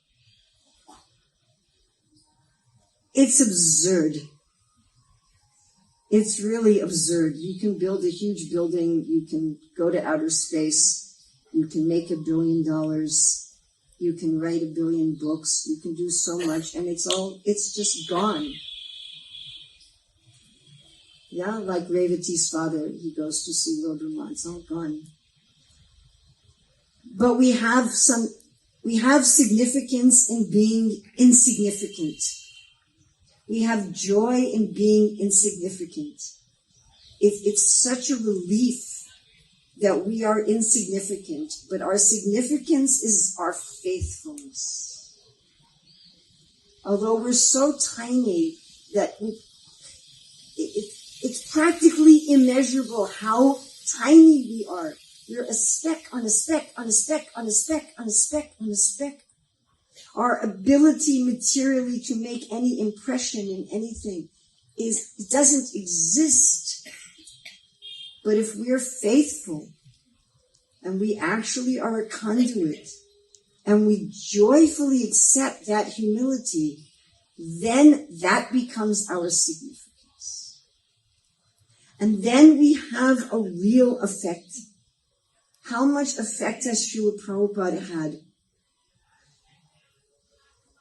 I'm staying down the street And you look around and there's people from all over the world chanting Hare Krishna. You go, I'm not going this trip, please, Krishna, I don't want to go this trip, into Loy Bazaar. But when I have been into Loy Bazaar, my daughter just wrote me, are you going into Loy Bazaar? And I'm like, capital, no. But when I've been there, you hear every language of the world. Yes? Every language of the world. You're going to hear Cambodian. You're going to hear Polish. You're going to hear Swahili. Not just Russian and English, and not just Tamil, you're going to hear every language of the world. Who did that?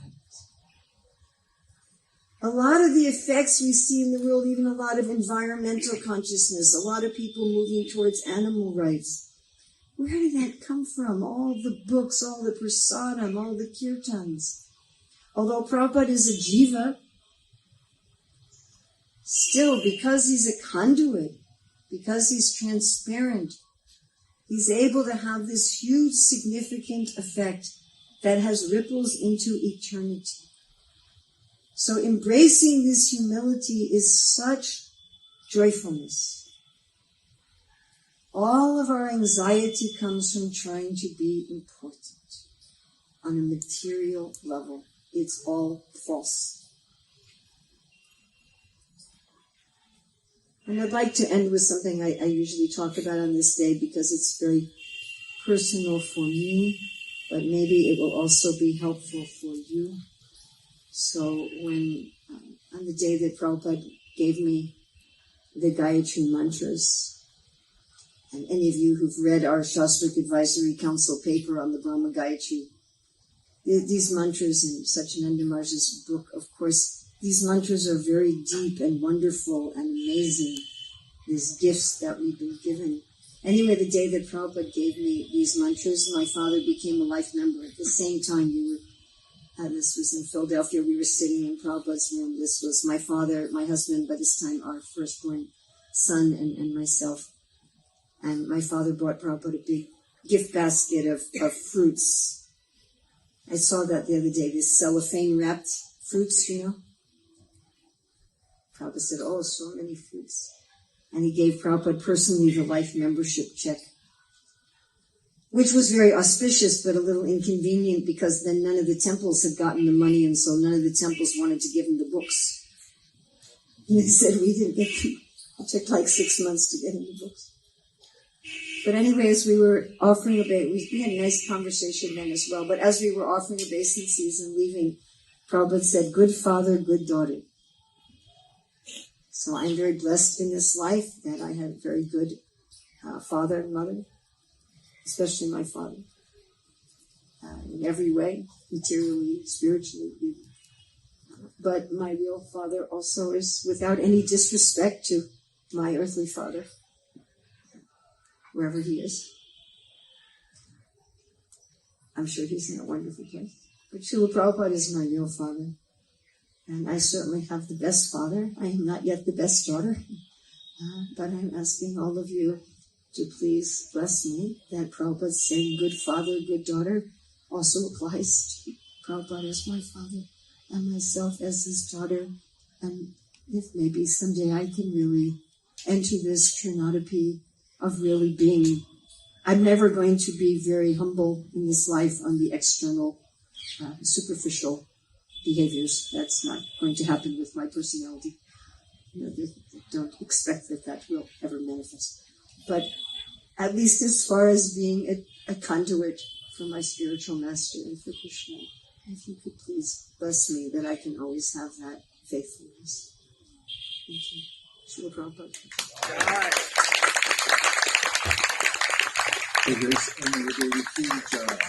Now we call Divyanga Prabhu.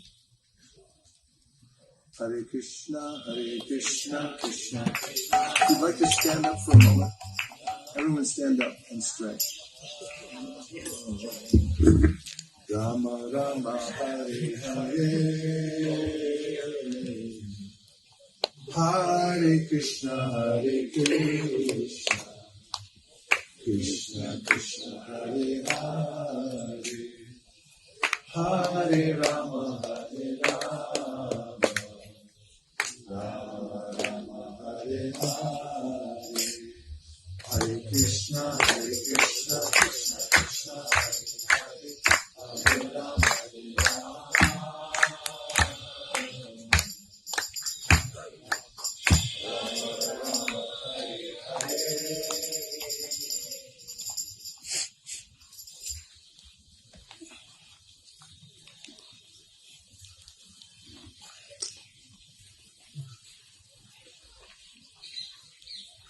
Hare Krishna, Prabhus, please accept my humble obeisances. So nice to be in your presence. Thank you, Asi Krishna Maharaj, for maintaining this amazing oasis and letting me to come here again, which was a surprise. Some devotees sponsored me so I could come, and it's been 5 years, and here I am. Thank you, thank you. Thank you, Srila Prabhupada, for all you do for me. I can almost talk. Drank a lot of tea and a lot of ginger.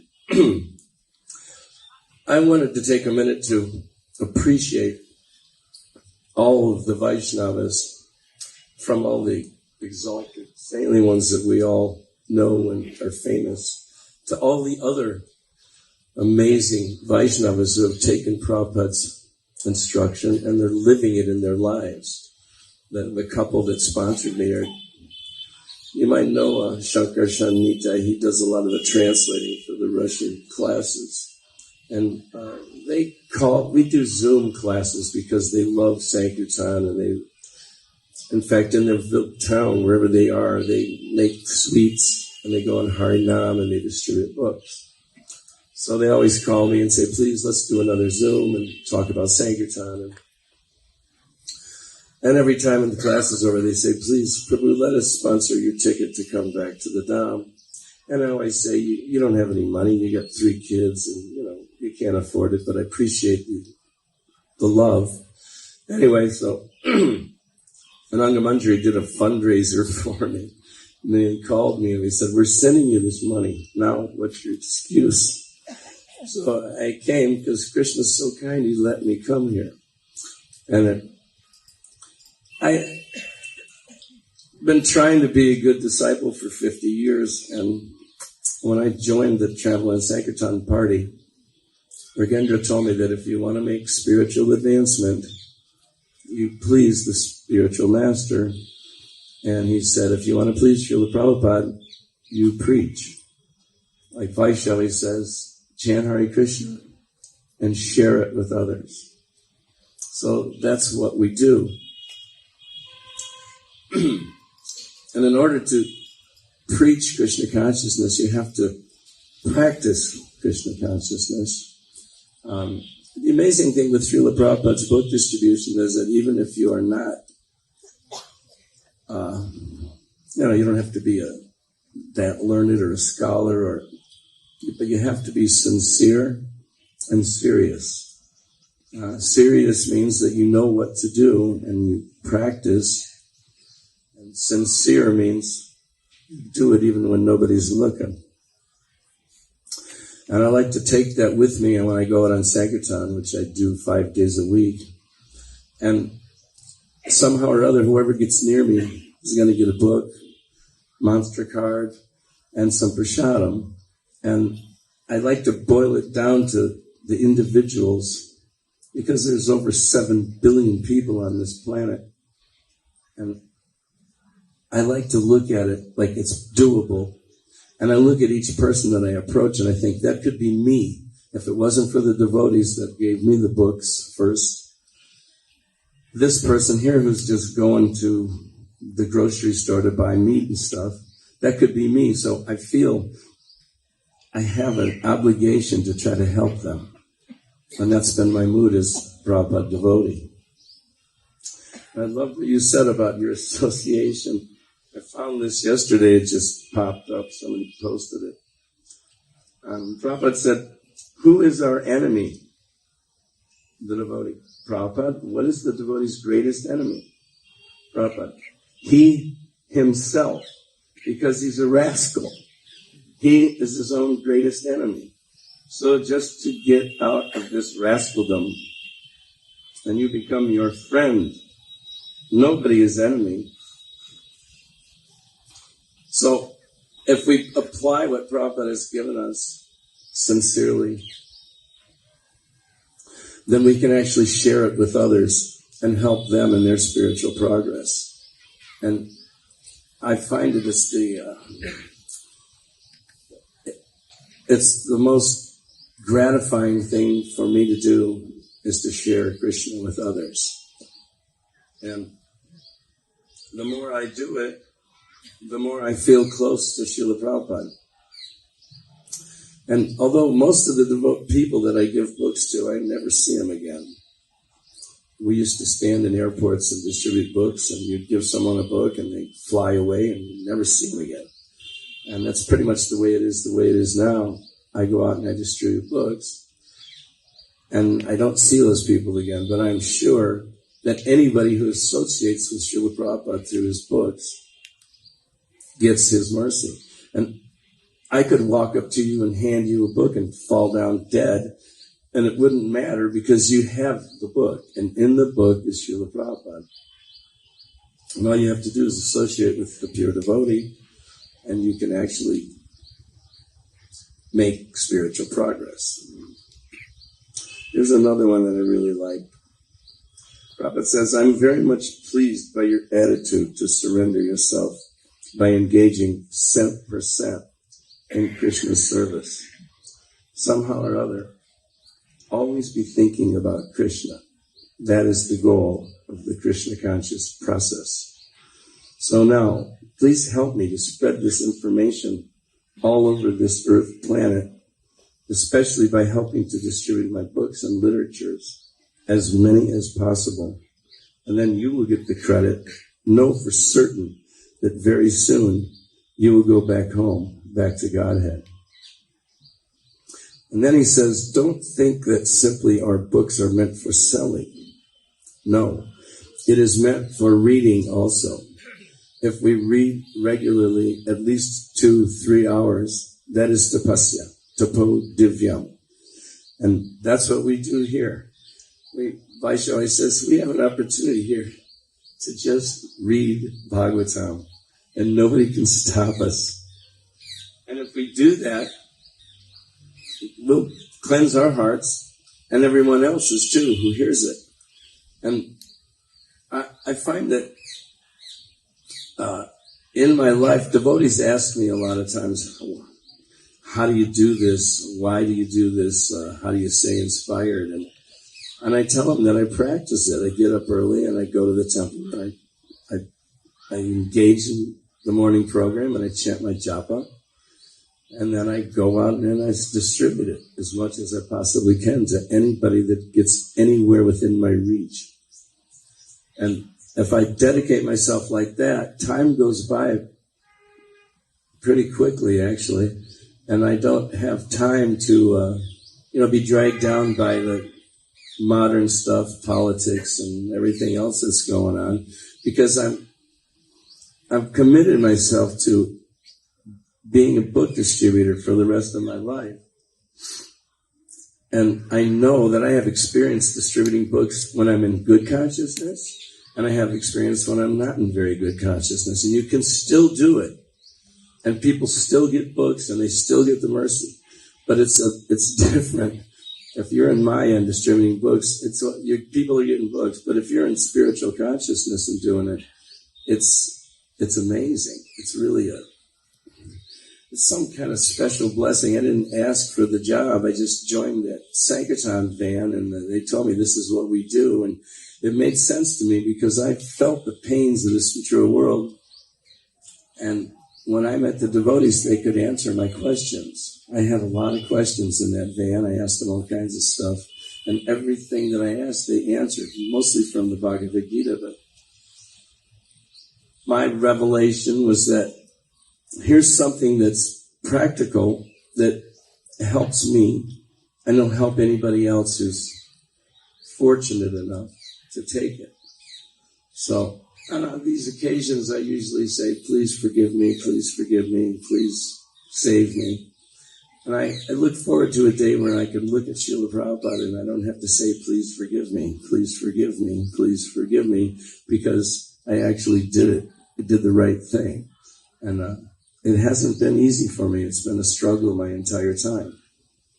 I feel really good, though, when I'm in good association. It's so much easier to be with devotees that, especially Vaishnir, my dear friends that are willing to drag me along. And when I got sick a couple nights ago, Hubby came over, and Hubby has become my doctor. Thank you, Hubby. I get by with a little help from my friends. Everybody has been very, very kind because they're in good consciousness. There's another one here that you guys will like. Always remember, our first business is preaching and distributing literature. Never mind, we have to live underneath the tree. That was a letter to Narottam in 72.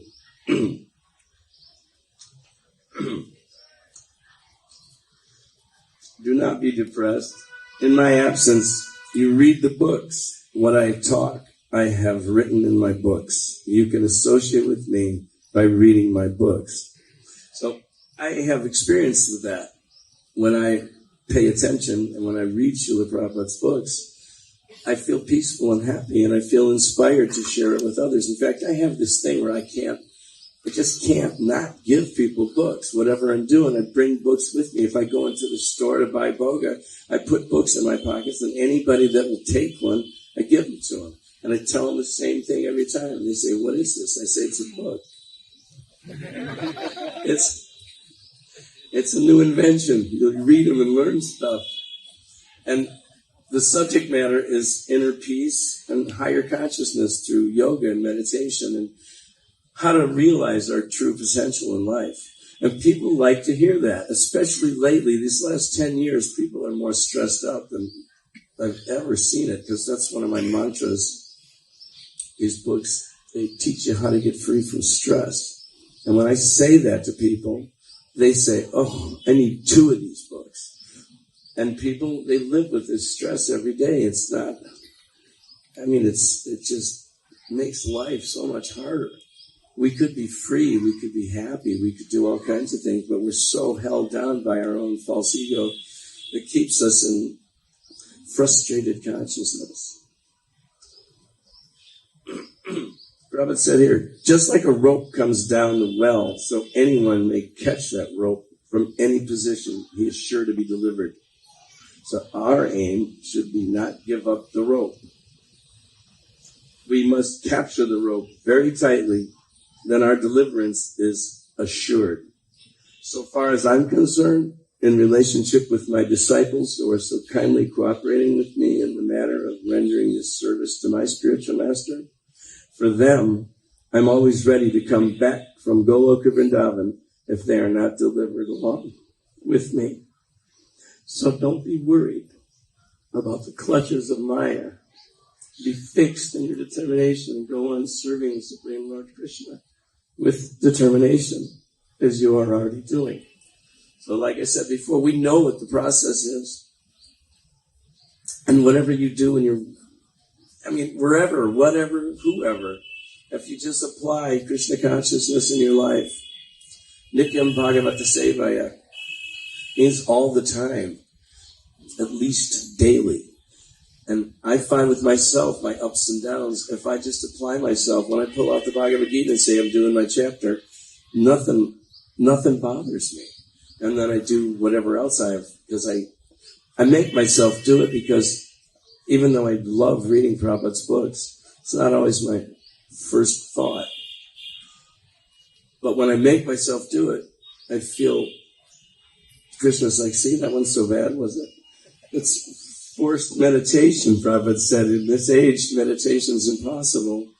But to sit down and chant japa, that is forced meditation, because you hear the mantra. So on this amazing day, bittersweet as it is, I'm so happy that I'm still allowed to be on the Sankirtan party, and I have this huge, huge family of ISKCON that I can take shelter of, and I do. I talk with my friends all the time in Alachua. I was just with Mahatma. Mahatma's 74. He went to the doctor and they said, uh-oh, you have blockage. We have to operate. So he went in for the heart surgery. You know how that is. And when the surgery was successful, they were wheeling him back to the recovery room. And the little lights were going beep, beep, beep. And the doctor goes, whoops, we did something wrong. He's hemorrhaging. So they had to wheel him right back in and do it again. So, and it was successful. Thank you, Krishna. So Janava called me, Mahatma's wife, and she said, Prabhu, he can't speak, but he can hear. And he's laying there and he wants to talk to you and Vaish. And he wants you to call him and tell him some Sankirtan stories. So Vaish calls him up. And she's holding the phone. He's there in the hospital. And Vaish starts telling him Mahatma's Sankirtan story, which I thought was hilarious. And so did he.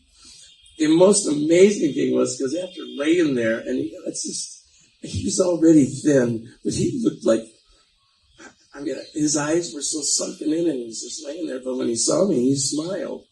And I brought him a pavitra that Vaishnav had given Radhi to give me. And I said, I brought you this pavitra. It's not ordinary. This has been worn by Vaish. And he just grabbed it and said, Om Shrom, and I put it on. I gave him a garland. I gave him some, maha and some charnamrita from the temple that morning.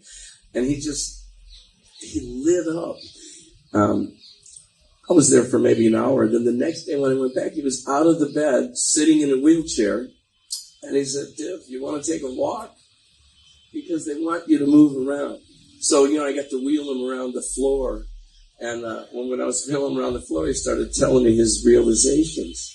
And he said, Prabhu, I love you. I love your service. I love your attitude. And he said, you know what? I've been noticing that about all the devotees. Yadavar said, maybe we should all have heart surgery. Because we have a tendency we have so many tendencies, but I know personally we overlook a lot of things and we're insensitive. But Mahatma's mood right now is, I love you and let me glorify you. That's the new mood. And 3 days after he got in the wheelchair, they sent him home. He was doing so well. So I was bringing prasadam to the house, and I would usually bring him, about 8:30, 9 in the morning, and I'd look around, and it seemed really quiet, and I didn't want to bug him. I thought maybe if he was resting. The third day I went over, I hear the piano. I'm like, dude's in there jamming, so I go in. I'm like, Prabhu, you're all better. And he goes, Div, I wrote a song. Sit down. So I sit there, and he says, the name of the song is Shikshastakam. And he starts playing this beautiful melody, and he's singing these words that he made up about Shikshastakam. It goes on about 15 minutes, and then he goes, I haven't finished it yet, but I'm on it. Because I had told him in the hospital, I said, you got to get better, because we need you to come back to the temple and lead kirtan. And we really do. It's amazing when Mahatma leads kirtan, everybody loves it. And I was thinking, he's a few years older than me, but that's never going to happen to me. I'm never going to have heart surgery and almost die. But after talking to him for a while, I just felt so fortunate to know him. And that's the way I feel about every devotee here and wherever they are. Devotees are so rare and they're so amazing that if you just get near them, you'll get Krishna. So my advice is get near them, get as close as you can to them, and don't go away. Thank you very much, Prabhu. Srila Prabhupada.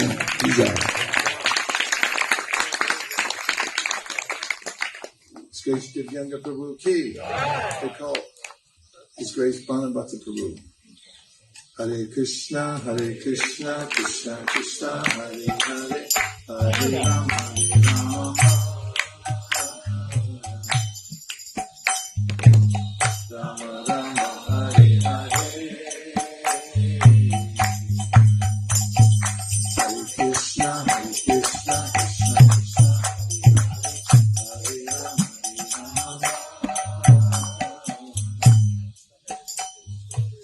Rama Rama, Hare Hare.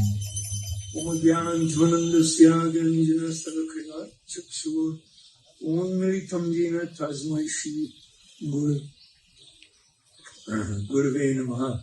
I was born in the darkness of ignorance, but my eternal spiritual master, Vishnu Pad Paramahamsa Parivraja Vicharya, Astara Sarishi Shamari Divine Grace, Sila A.C. Bhaktivedanta, Swami Prabhupada has forced my eyes open with the torchlight of knowledge. Therefore, I offer my most humble, respectful obeisance under his lotus feet. I feel really dwarfed here in the association of some of the saintly devotees, especially Maharaj and some of those swamis. I don't know why they asked me to speak so soon.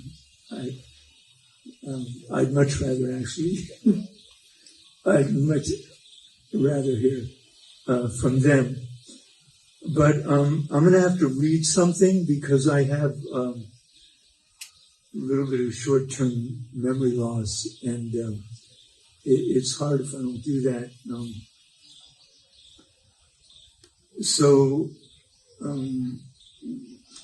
Dear Srila Prabhupada, on this most auspicious day of your transcendental departure from this world to our mundane vision 47 years ago, I'm left trying to count all the incredible gifts that you've given to so many of us fortunate conditioned souls, including myself, who have been rotting in this material world since time immemorial, but by some stroke of unimaginable good fortune, we've been able to achieve your causeless mercy.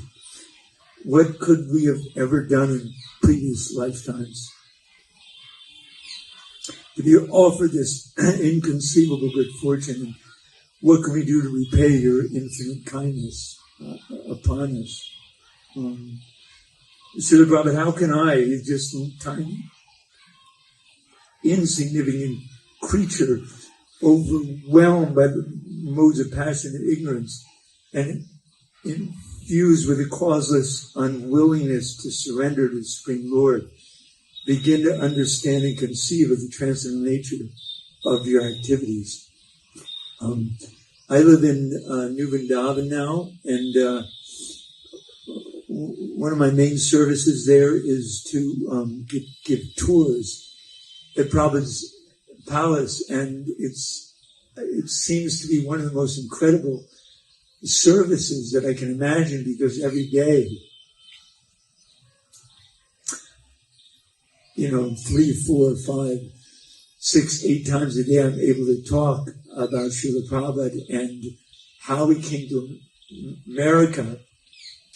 And every time I do that, it deepens my incomprehension as to how it was at all possible. And I'm going to mention these things, we've all heard over and over again, but it's just so inconceivable. I'm still trying to understand it. And so, Prabhupada came in 1965 on the instruction of his spiritual master, 70 years old, on a cargo ship. Took him over a month to cross the Atlantic Ocean. And to attempt to do something nobody in history had ever done before. Because people like Jesus and Muhammad, so many saints, even in India, Ramanuja,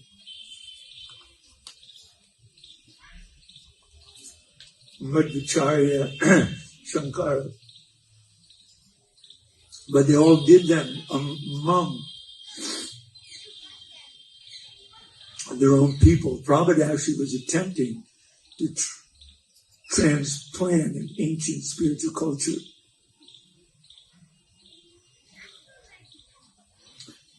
from India to a completely foreign land, something nobody hardly even dreamt about. And, he came with no money, no friends, except a couple cases of Bhagavatams that he had with him. Of course, suffered 2 heart attacks. And within 12 years, initiated over 5,000 of the most fallen, unqualified Western barbarians, fully addicted to the horrible habits of meat eating, intoxication, illicit sex, speculation of all sorts. Probably before I joined this movement, I didn't even know if God existed. Look at me now. It's inconceivable. How did that happen? Who else could have accomplished that? Srila Prabhupada, how amazing are you?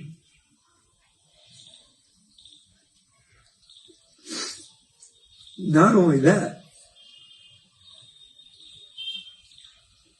but you established and managed over 100 temples all over the world.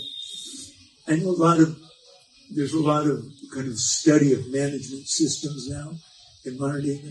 Prabhupada never went to fan management school.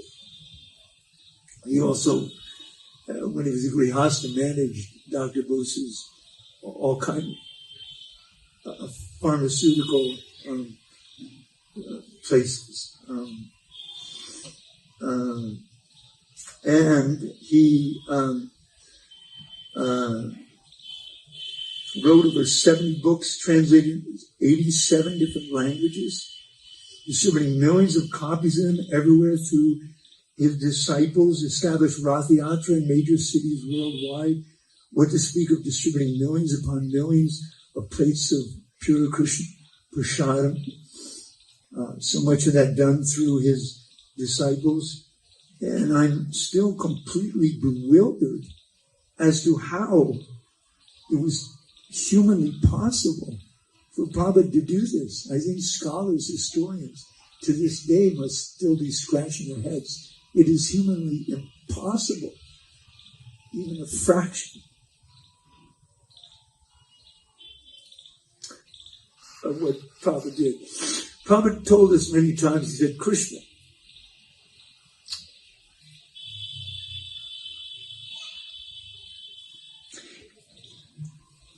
is so amazing.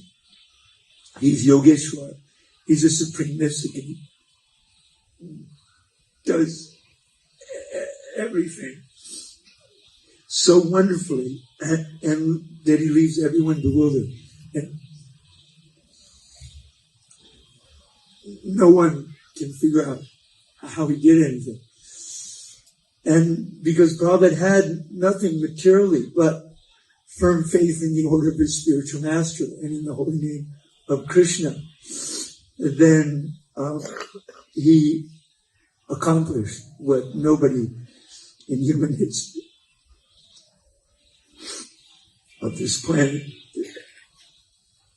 has ever done before. And the amazing thing is that he continues to do that through his vani, through his instructions, and through his devotional ecstasies, in his Bhaktivedanta purports, and through all of you, his pure followers all over the world, and continuing to capture the hearts and minds of so many suffering souls in this way, in this world, awakening them to pure Krishna consciousness within their hearts. So, Srila Prabhupada, please give me the shelter under your lotus feet. Give me the association of your devotees who want to stay completely absorbed in hearing and chanting the glories of the Lord, and help me awaken and maintain a humble service attitude within my heart towards all living entities. Please grant me fearlessness and the impossible determination you possess. And if you so desire, empower me to become the servant of your pure servants in your mission, the mission of Sri Chaitanya Mahaprabhu, to deliver the other less fortunate souls rotting in this world on the path back home, back to Godhead. And because we sing every morning, our only wish is to have our consciousness purified by the words emanating from your lotus mouth. I'd like to end by reading an excerpt from Srila Prabhupada's famous 1936 Vyas Puja offering to his spiritual master, Srila Bhaktisiddhanta Saraswati Thakur, where Srila Prabhupada states, personally, Prabhupada says, I have no hope.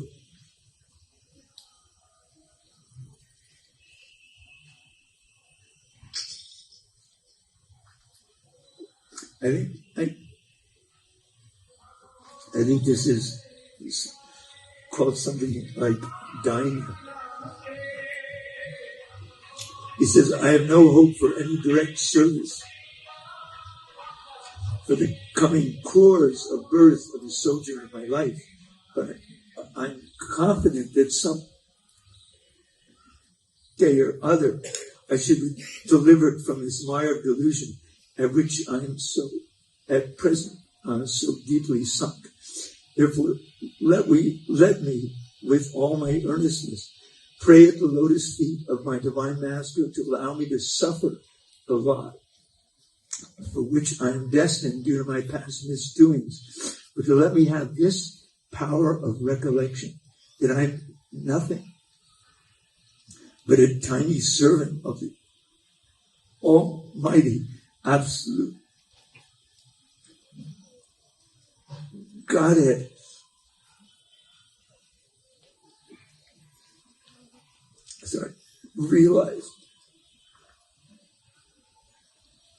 Realize through the unflinching mercy of my Divine Master.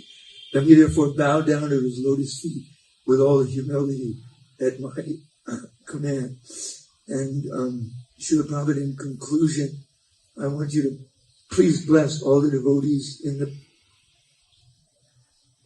Bhaktivedanta Ashram, situated here at the foot of Sri Govardhan, especially His Holiness Asik Krishna Maharaj, Devarata Prabhu,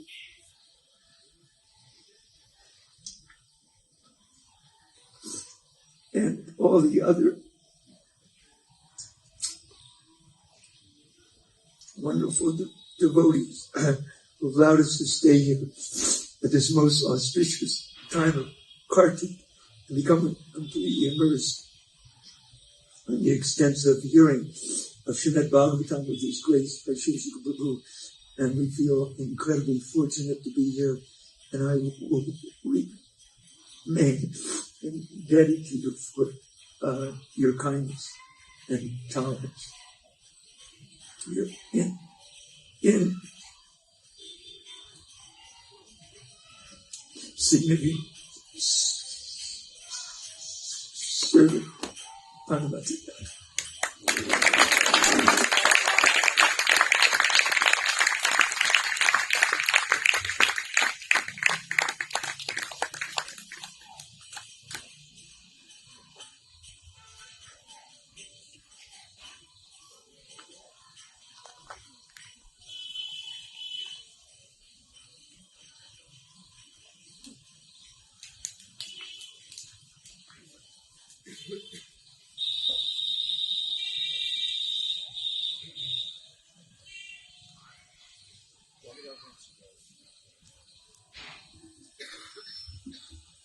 Damodar Vamsidhari is still here.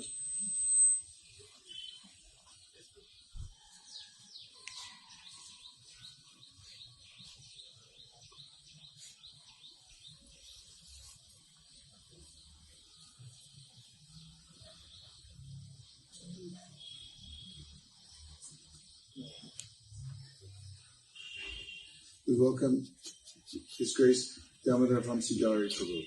Hare Krishna. Hare Krishna, Hare Krishna, Krishna Krishna, Hare Hare, Hare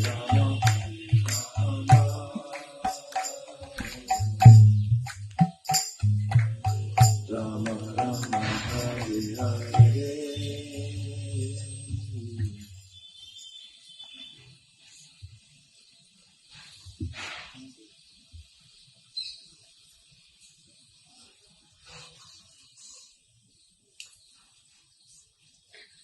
Thank you very much. I wrote this offering for Srila Prabhupada. Nama Om Vishnu Padaya Krishna Prishtaya Pujale Srimate Bhakti Vedanta Swamin Iti Namine Namaste Saraswate Deve Gauravani Pracharini Nirvishesha Shunyavadi Paschatya Desha Tarini. Respected Srila Prabhupada, please accept my most respectful pranams at your lotus feet, which are the only shelter and hope for me. All glories to His Divine Grace, A.C. Bhaktivedanta Swami Srila Prabhupada. I'm very happy to get an opportunity to write my offering to you on your Vyas Puja celebration, and then now at your disappearance day.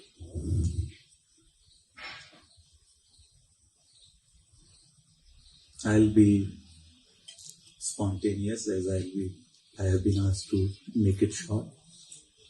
3 weeks back, my father passed away on the first day of Kartik, and I very clearly remember every milliseconds of what was happening around. It was Srila Prabhupada's voice chanting Hare Krishna Mahamantra. And then, whatever happened was so mystical, and it just happened one after the other. And, the strength or the information of what to do and all automatically seems to be coming together. And, what I realized was I was trying to analyze as to where this information of how to deal with situation like someone leaving the body and how to process it comes when the modern society does not wants to talk any of those things. And it was just one figure came in my mind, and it was you, Srila Prabhupada. And I was able to, we have been able to learn so many things from Srila Prabhupada.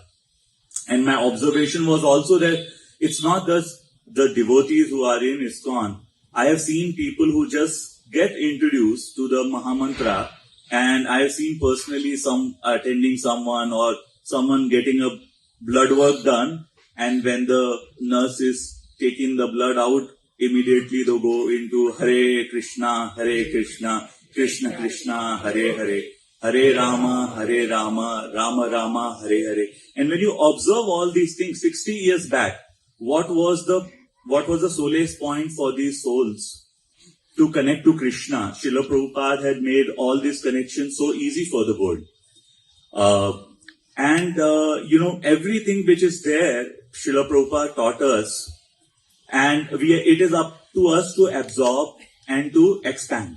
I think that's what Srila Prabhupada expects from generations from us, to pick up what Srila Prabhupada left by himself, but also expanded by what these generations have given to us. And then we have to pick it up and then expand it 1,000,000 times more. So that's the responsibility.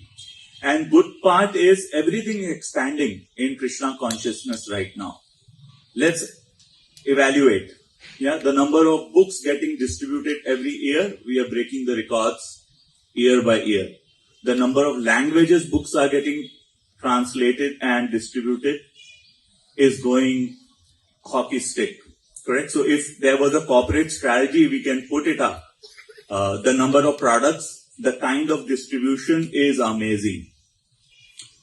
Even the number of Srimad Bhagavatam sets, which now the world is distributing thanks to Bhadra campaign and other innovations. We have witnessed as a child, we actually grew up in ISV, and we've seen Prabhu teaching us with everything, and we have seen the witness and the growth of Bhadra Purnima. We have seen the celebration of Divine Disappearance Day of Srila Bhaktivinoda Thakur, where such a tiny community of around 40 devotees, and Prabhu pushed us to have engaged 1,008 devotees in book distribution way back in 28, 26, and every time such kind of push we have seen, have expanded the movement. The number of, here also, Asit Krishna Maharaj Prabhu, Maharaj, the space will get smaller very soon, because the number of devotees coming for glorifying Srila Prabhupada will keep on increasing. We will look at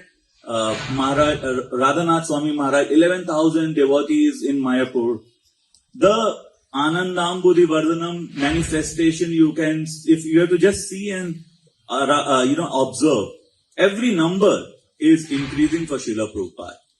The number of properties, even, small things people say, cow protection and all. I've observed each temple have at least 4 to 5 initiatives on cow protection going on. All aspects of what Srila Prabhupada wanted is growing. What it comes with that growth is responsibility to manage that growth.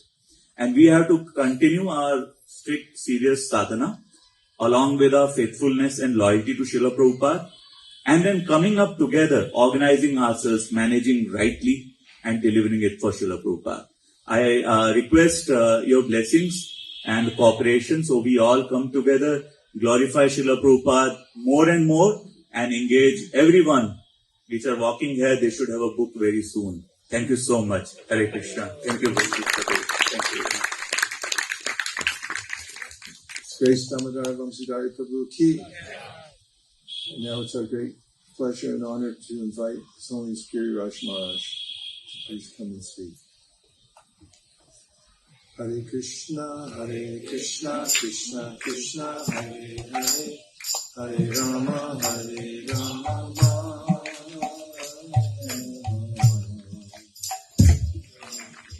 Rama Rama, Hare Hare.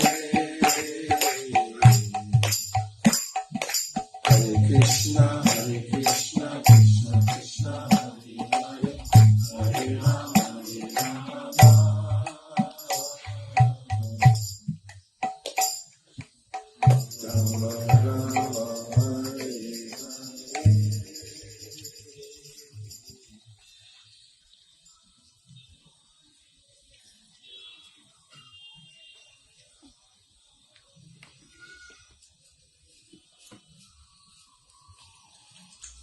Hare Krishna, my dear devotees.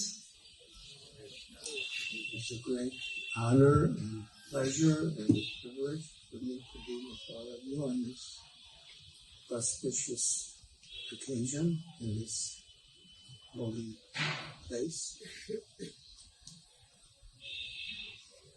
I was with Srila Prabhupada when he left this world. And after his departure, I was looking for solace and guidance. And I fortunately found it in the fourth canto of Srimad Bhagavatam, where Srila Prabhupada discusses the very topic of the departure of the spiritual master.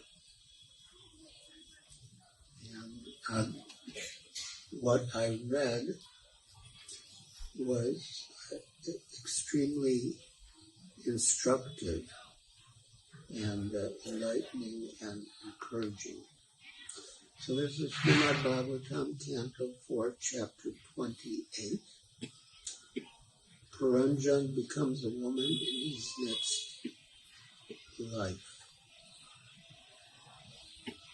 Text 47. Translation. Being now alone and a widow in that forest, the daughter of Vidarbha began to lament, incessantly shedding tears, which soaked her breasts, and crying very loudly. Purport by Srila Prabhupada. Figuratively, the queen is supposed to be the disciple of the king.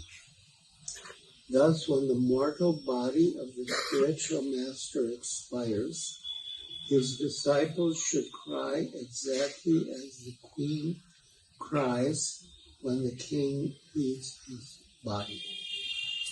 So I was crying at that time, and I wasn't sure whether it was right or not, but when I read this, I felt reassured. However, the disciple and spiritual master are never separated, because the spiritual master always keeps company with the disciple as long as the disciple follows strictly the instructions of the spiritual master. This is called the association of vani, words. Physical presence is called vapu. As long as the spiritual master is physically present, the disciple should serve the physical body of the spiritual master. And when the spiritual master is no longer physically existing, the disciple should serve the instructions of the spiritual master. This was also encouraging and enlightening, how we can maintain our connection with the spiritual master, in this case with Srila Prabhupada after he left, by serving his instructions.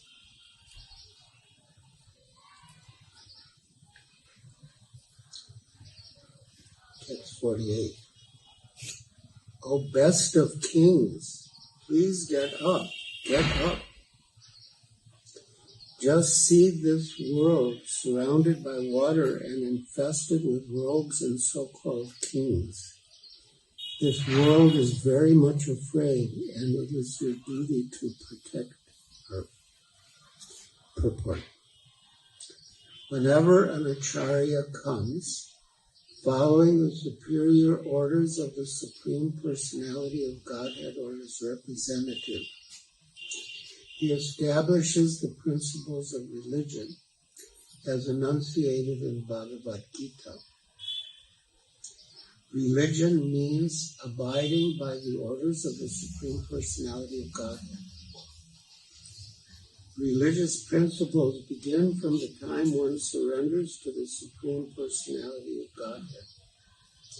It is the Acharya's duty to spread a bona fide religious system and induce everyone to bow down before the Supreme Lord. One executes the religious principles by rendering devotional service, specifically the 9 items, such as hearing, chanting, and remembering. Unfortunately, when the Acharya disappears, rogues and non-devotees take advantage and immediately begin to introduce unauthorized principles in the name of so-called swamis, yogis, philanthropists, welfare workers, and so on.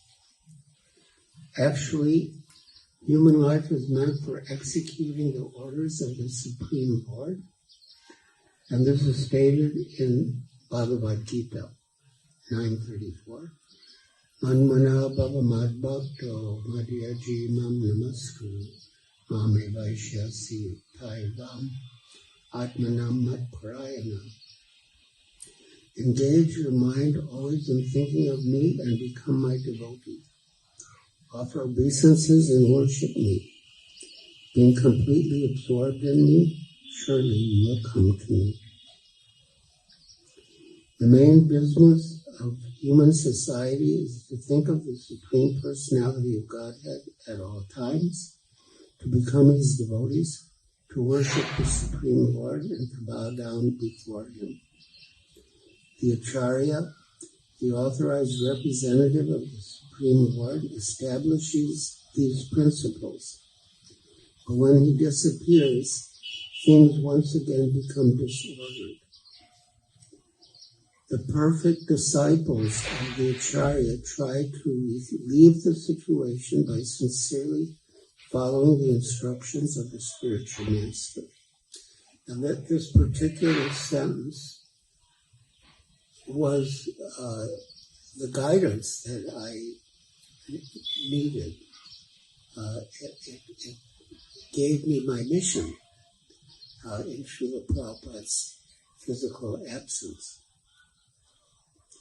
The perfect disciples of the Acharya try to relieve the situation by sincerely following the instructions of the spiritual master. At the present moment, practically the entire world is afraid of rogues and non-devotees. Therefore, the Krishna consciousness movement is started to save the world from irreligious principles. Everyone should cooperate with this movement in order to bring about actual peace and happiness in the world. So, as Srila Prabhupada has often explained, there are two ways of associating, one by vani, which is words, and the other by vapu, which is body or physical presence. And vapu may or may not be available, but vani is always available. Recently, we observed Sri Rama Ekadasi, which was the day on which Srila Prabhupada completed his translation of Sri Chaitanya Charitamrita at Hare Krishna Land in Juhu, Bombay. It was the next morning. As usual, I would go to Srila Prabhupada's quarters to accompany him on his morning walk on Juhu Beach. But that morning, the door was locked. One side was Srila Prabhupada's quarters, and the other side was his staff's quarters. And both doors were locked. But still, I persevered and knocked, and Srila Prabhupada's secretary finally opened the door and said that during the night, Srila Prabhupada had completed his translation of Sri Chaitanya Charitamrita, and he had dictated the most wonderful glorification of his Guru Maharaj in his concluding words. And in Srila Prabhupada's concluding words to Sri Chaitanya Charitamrita, he speaks a lot about vani and vapu. And he says that although his spiritual master is not physically present, but he is confident that his spiritual master is pleased with his translation of Sri Chaitanya Charitamrita. And Srila Prabhupada's secretary who answered the door said that Srila Prabhupada had dictated the most wonderful glorification of his Guru Maharaj, and said that we should celebrate by having a feast. So, but again, this theme of vani and vapu is there throughout the concluding words to Sri Chaitanya Charitamrita. And this is really our opportunity, as Srila Prabhupada wrote in his dedication to Srimad Bhagavatam, to his spiritual master. He lives forever by his divine instructions, and the follower lives with him. So we have the opportunity to associate with Srila Prabhupada, serve him, and associate with him by following his instructions. And in one sense, the general instruction is to taste Krishna consciousness and share Krishna consciousness with others, which we can do by speaking and also by distributing these books. And that will please Srila Prabhupada and the entire disciplic succession, and ultimately Krishna. So, yes, thank you for listening so patiently and attentively. Srila Prabhupada ki jai. Grantharaj Srimad Bhagavatam ki jai. His Holiness Giriraj Maharaj ki jai.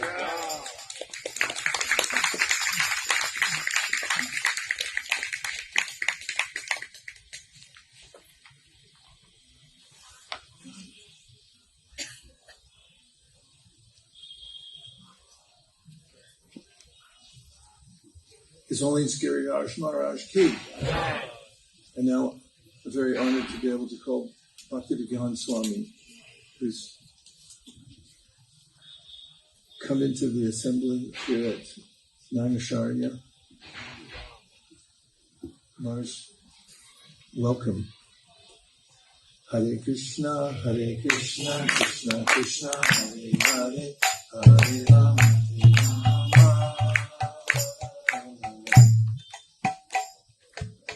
Rama Rama, Hare Hare.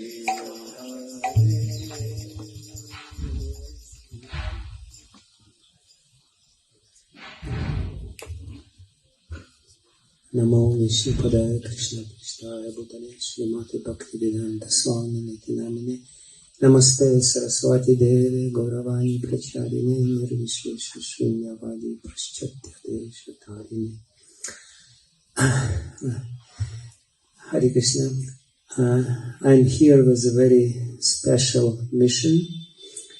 I have gifts to all the present, hopefully all, Srila Prabhupada's disciples here, from the disciples of second generation. Due to their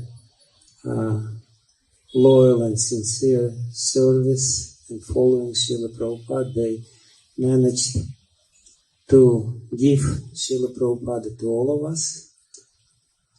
It's only because of their dedication and complete surrender to Srila Prabhupada's instructions we're all present here, or most of us are present here.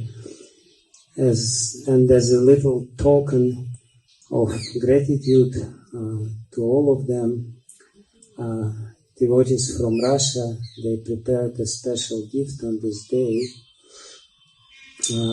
It's a murti of Srila Prabhupada.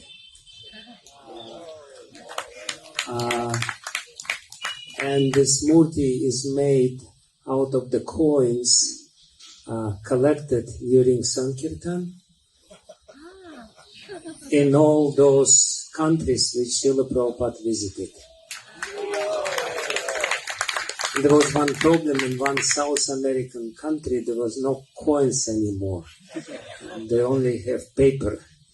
But they finally found one coin which was exactly at the year, which was printed, or how you say it, issued at the year when Srila Prabhupada visited this particular country, Venezuela.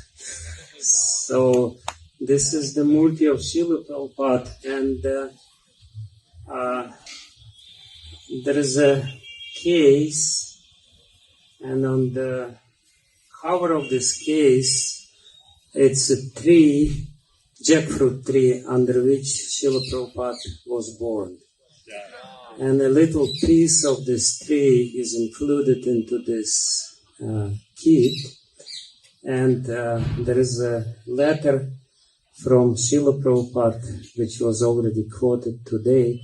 So far as I am concerned, in relationship with my disciples who are so kindly cooperating with me in the matter of my rendering service to my spiritual master. For them, I am always ready to come back from Galoka Vrindavan, if they are not delivered along with me. Your ever well-wisher, I see Bhaktivedanta Swami Prabhupada. So, again, because all these glorious disciples of Srila Prabhupada so kindly managed to bring us into contact with Srila Prabhupada, we are giving Srila Prabhupada back to them. He has come on this day again, and here is Srila Prabhupada in Radha Damodar, his pictures, and here is Srila Prabhupada in San Francisco in Golden Gate Park, chanting Hare Krishna mantra. So that's the gift, and yes, we are ready to give it to those who are present here.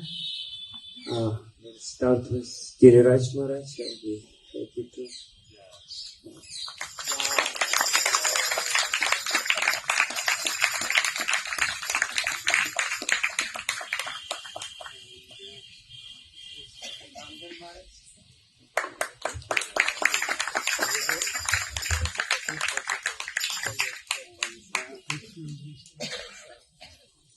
This is for Vaisheshika Prabhu and Miracula.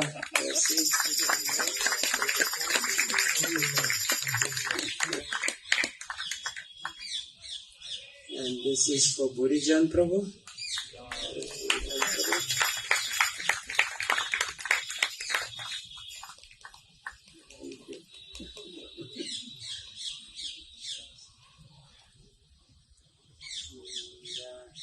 This is for Hari Prabhu. What is it? Okay. Okay. So this is for Urmila.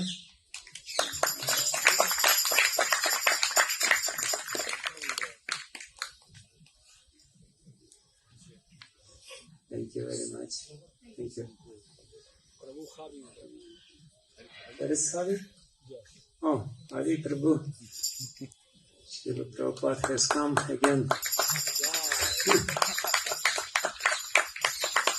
Thank you very much. And this is for Divyanga Prabhu.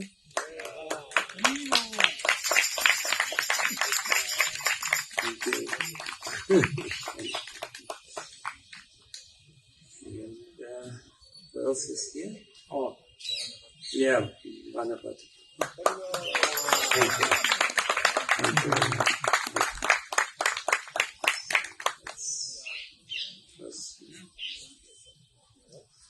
That was my little offering to Srila Prabhupada and to all his disciples on this day. Thank you very much. Hare Krishna.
Thank you to His Holiness Bhaktivedanta Swami.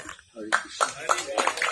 And now it's a great pleasure to invite the temple president of this beautiful institution here, His Holiness Krishna Maharaj.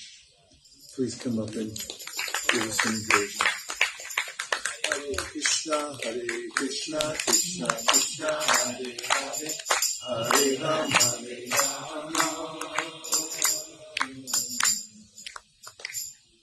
Rama Rama, Hare Hare,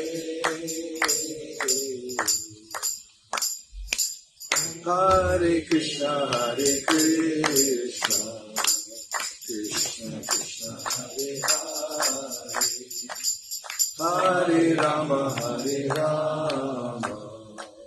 Rama, Hare Hare.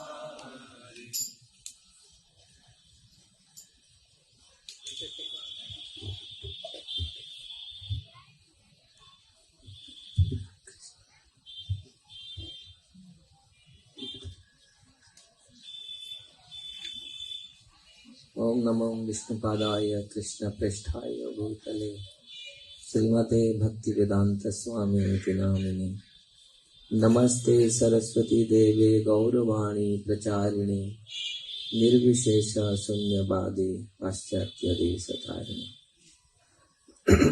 Om Jnanam Timiram Dasya Jnanam Janam Salataya Chakhil Amritam Jena Tasmai Sri Gurave Namaha Sri Chaitanya Manohishtam Stapitam Jena Bhutale Swayam Rupa Kadamayam Dadati Svopadantikam Vandeham Sri Guru Sri Yukta Padakamalam Sri Guru Vaishnava Hansya Sri Rupam Sagrajatam Shahagana Raghunatham Nitam Tvam Sajivam Sadvaitam Savadhutam Pariyana Sahitam Krishna Chaitanya Devam Sri Radha Krishna Pada Sahagana Lalita Sri Vishakhanitanscha He Krishna Karuna Sindhu Dina Bandhu Jagatpate Gopesha Gopika Kanta Radha Kanta Namastute Tapta Kanchana Gaurangi Radhe Vrindavaneshwari Vishavanu Sute Devi Pranamami Hari Priya Vancha Kalpataruyascha Kripa Sindhu Vevacha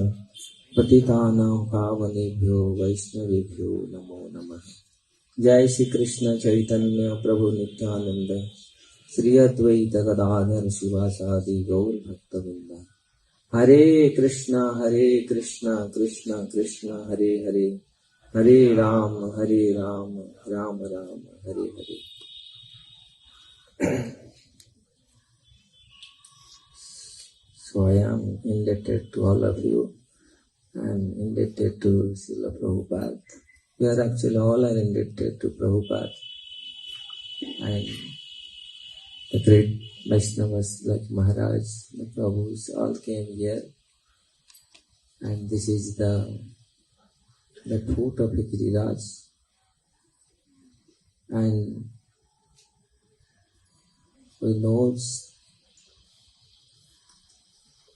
how Prabhupada did, how Prabhupada is. So all the Maharaj and Prabhus, they already glorified.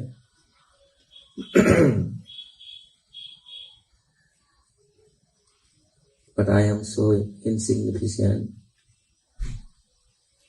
And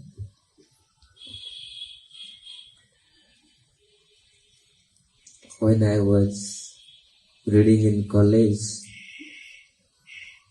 I was reading the sadhu is like touchstone. Also sadhu is like sandalwood. Sadhu ji malaya chandan gachaku karai. Actually this is the Korean verse. Sadhu like a sandalwood, sadhu like touchstone.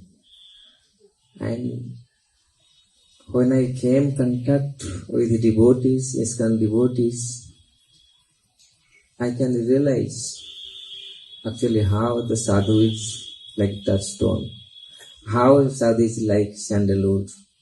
Even ordinary wood, if he can touch, he can make it sandalwood.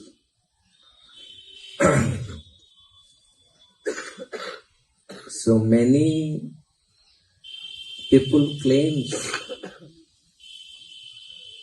and now also those who come to in material academic, the college, the universities, they first test their IQ. Father and mother IQ, becoming to admit them. And who can make donkey become cow? Donkey, if you, here in Hindi says, gadha ko buda banana. So, who can, and that person can do, the pure devotee can do that. So many argument is going on in internet. Prabhupada did this, Prabhupada did that, and he made these people, they brought him gift. But this is the miracle you can see. Those people he brought, those who came, and how he gave them and how he made them like touchstone, like sandalwood. And if you have power, can you make someone can make like that? Those who have no IQ, nothing, make them IQ. Make them first class. No. So that needed something. So that is Srila Prabhupada. So what you can see, all our great Vaishnavas, they describe how Prabhupada's qualities, which also mentioned in Shastras. Like Urmila Mataji mentioned,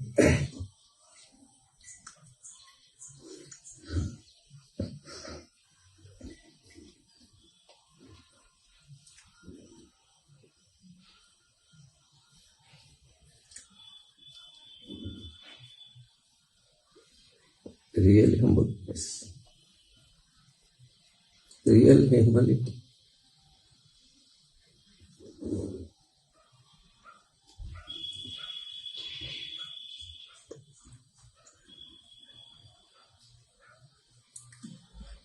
So actually he is the pure devotee of the Lord. When Chaitanya Charitamrita Krishna's Kaviraj Goswami describes Krupalu, Akrutta, all the 26 qualities. So all qualities, 25 qualities are Tatastha.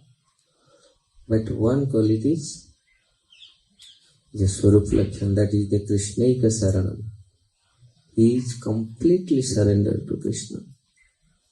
And you can see, he have never, like Manavat Prabhu and Maharaj also, he mentions how he is so dedicated to his Guru and Krishna.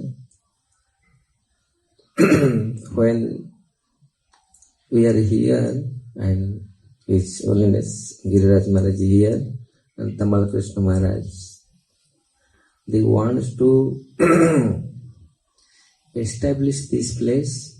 Tamal Krishna Maharaj, I don't know anything. When I came here, we find out the Silas and what the plan Tamal Krishna Maharaj, I don't know. So actually he has planned, no deity will be here, only Prabhupada deity will be there in the altar. And when we came here and we saw the small temple which king was worshipping the Shila, and we started to worship this, and the Krishna Balaram, they come out. So when it is finished, I put them to the altar, Krishna Balaram.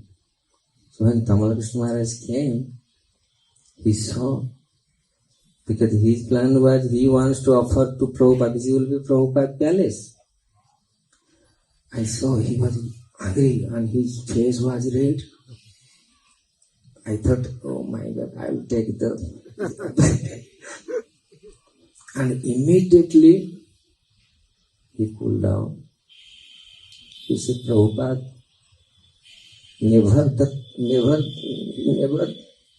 take Krishna's place. So he always credit, give to Krishna always. And you did. I thought I'll put Prabhupada there and his altar. But Prabhupada always want Krishna should be in center. And okay, you put Prabhupada here, stop that door, that was the one way. And close this door and put Prabhupada here. And you can see how Prabhupada moved and how Prabhupada gave importance to Krishna. So that is that aroma, that teachings, we should take it. And all the Prabhupada's disciples here, the notes, I can see the reflection.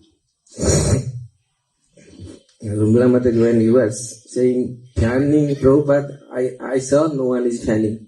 We put Prabhupada. So immediately come, actually, you see the Prabhupada disciple, what they learn. And how many times Prabhupada gave them. And this is the sadhu, and Bhanbhati Prabhu says, there's so many, those who came, what he gave. And this morning today I was thinking, Prabhupada, what Prabhupada gave? Prabhupada gave to this world Krishna. But so many people came, they gave Krishna. But what Prabhupada gave Krishna? So many things come my mind. It is not time now I can explain this, how he gave Krishna. And in his lectures and his behaviors, many things comes my mind, like how he gave Krishna to this world, uncompromised. Thank you so much. Hare Krishna.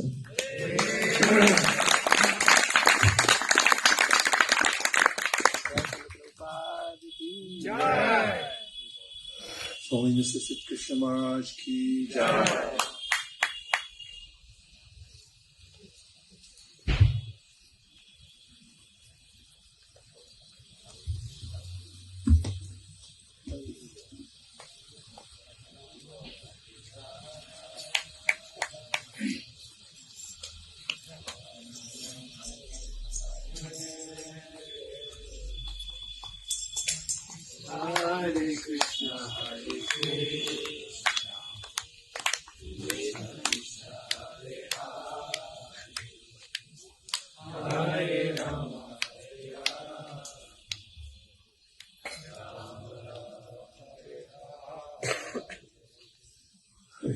There's quite a quantity of drudge here from our first speaker.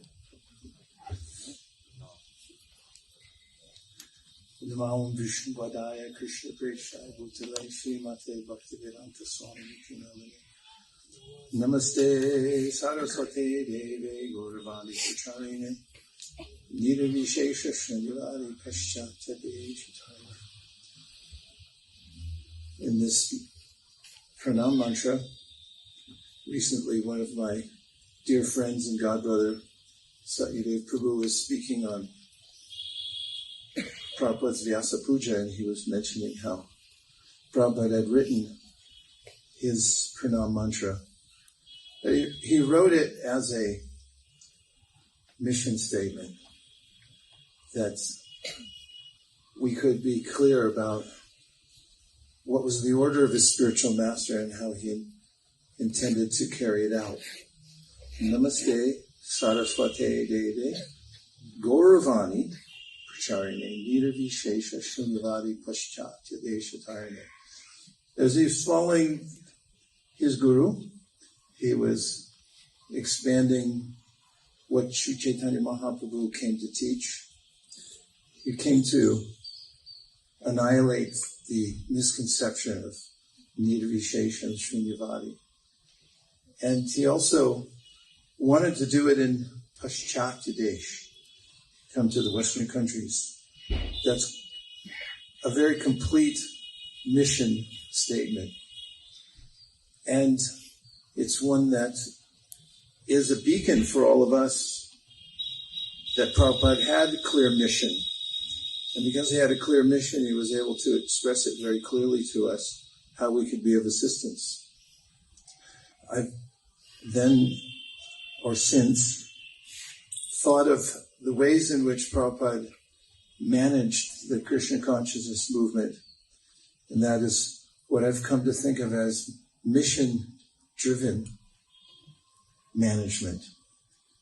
That is, that he wanted us to be active in giving people an opportunity to take Krishna consciousness through the various means that he gave us, for instance, book distribution and establishing communities so that people could come and immerse themselves in the variety, the vilas of Krishna's pastimes together with the devotees. And that mission can be expanded, as Damodar Vamsidhari Prabhu was saying. What is the effectiveness of this? I had a revelation yesterday as we were conducting one of our reading sessions, and one of the devotees, Dira Prabhu, who joined us just recently, about 5 days ago, I think he came here. And during one of our discussions, he said he had gone to Himalaya. Is it Himalaya or Himalaya? Himalaya. He went there to do some bhajan. And he told us that he had gone there and it was pristine. No distractions, clear sky, and air was pure. And in 2 days, he became bored and came down here. And he said and looked, as he described his experience, happy to come back into the fold with devotees, the joyous or even raucous Mangalartiks, the Tulsi experience in the morning, the sitting with devotees and having activities throughout the day. And it was a good parallel to what we've been reading as we're here. During the Kartik, we take on a particular number of pages to read. We try to complete something. Like this time is completing the 3rd canto. And in Prabhupada's teachings, he describes how we can't do without this association of devotees. So Dira Prabhu proved it. Thanks, Dira. Wherever you are, he's behind me. It was such a good experiment. He sincerely went to the Himalaya to hear and chant. And after 2 days, he became bored and came back for the association of devotees. So Prabhupada gave us an unlimited scope for that kind of association and the 64 activities of devotional service that we can engage in constantly. Not so long ago, I was compelled to give initiation to a woman who had grown up in a Baptist family, whose family had been multi-generationally involved in that form of Christianity. And by some miracle over some years, she was able to get enough leeway from her husband, who's a pastor, to come and take initiation. It was at the Dallas Temple. And before the initiation took place, I had some correspondence with her husband, who had at least 10 principal complaints, at least. Those are the major ones. So my mind was absorbed in thinking of how to explain Krishna consciousness to one who's oriented towards this form of religion. And I thought about the Baptists and what they do and what their surroundings are like. And my mind really became one with the Baptists before I came to Dallas for the initiation. And when I got there to the Dallas temple, there was taking rest at night, waking up, going to Mangalarti. And I realized what a sensory overload Krishna consciousness is. Because it started with conch shells blowing at 4:30 in the morning. And then there was fire and smoke, scented smoke, and people coming out swabbing my hand with some scent, and then fans going, and music and dancing. And then when we sat down, the lights come up gradually in that temple to reveal paintings of Krishna's pastimes. There he is dancing with young women and playing with his friends. And all the time I'm trying to reconcile this. How will I explain this? And then to the Baptists, because she was coming and also bringing her entire congregation who had never been to a Hare Krishna temple before, the first time. When you prepare for a class and then a new person walks in, you generally downshift and say, we're not our bodies, and so forth. But what do you say when a Baptist congregation comes? I realized at that time that what we'd been given by Srila Prabhupada was so complete and desirable that everyone's looking for that. And throughout his books, he explains how we will never be satisfied with anything less.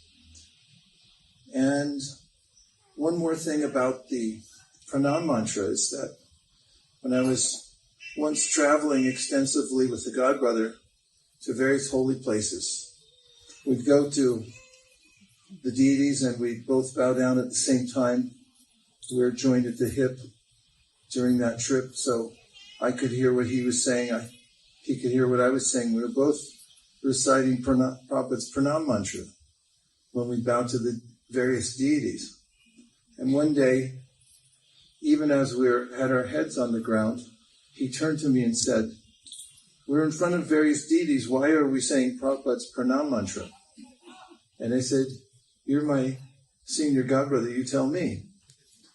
And he said, it lets Krishna know who let us in here.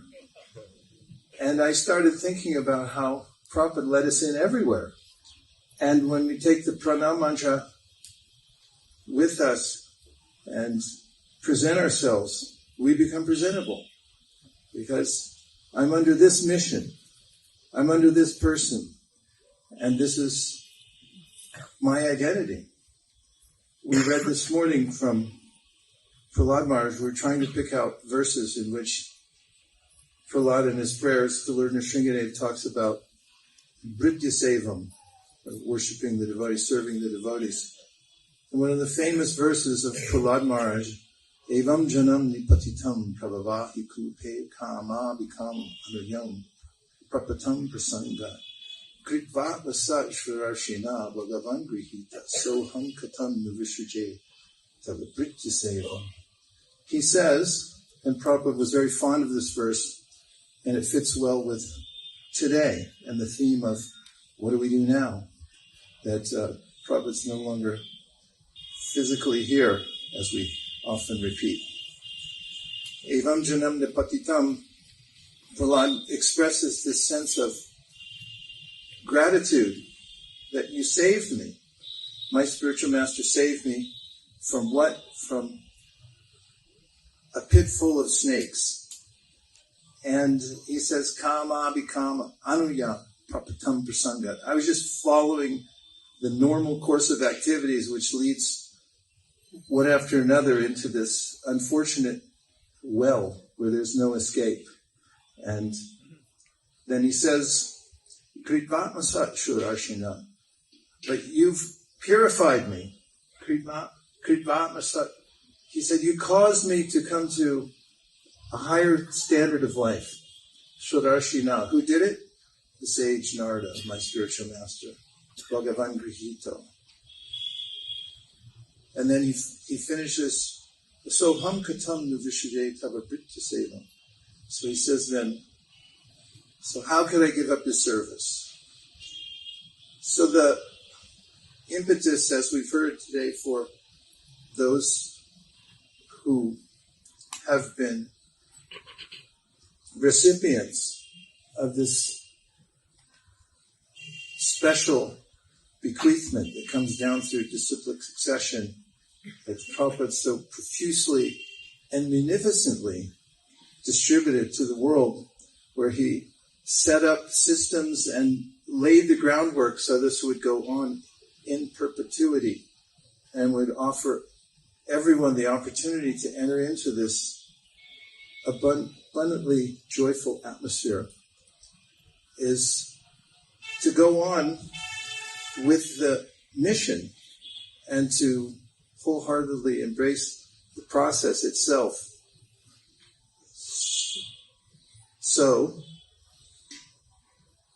this is a day of Tirubhav where we can then realize what's been left behind for us to take advantage of. And just a short anecdote of what's been left behind and how ample it is. Srila Prabhupada's books. So once there was a controversy here in India. After the devotees first came from America to India, some discovered that there were other books about Krishna available. And they brought them home, or brought them back to the ashram, to which the temple president said, you can't have these and you can't bring them into the temple. That's when the controversy started. And at that time in history, the way to resolve such a controversy was to join a morning walk and one side stand on one side of Prabhupada. I mean, those who had taken one position stand on one side of Prabhupada and the other side would stand on the other side. So Prabhupada would hold open court as he was walking, have some kind of a stereo presentation. And one side said, Prabhupada,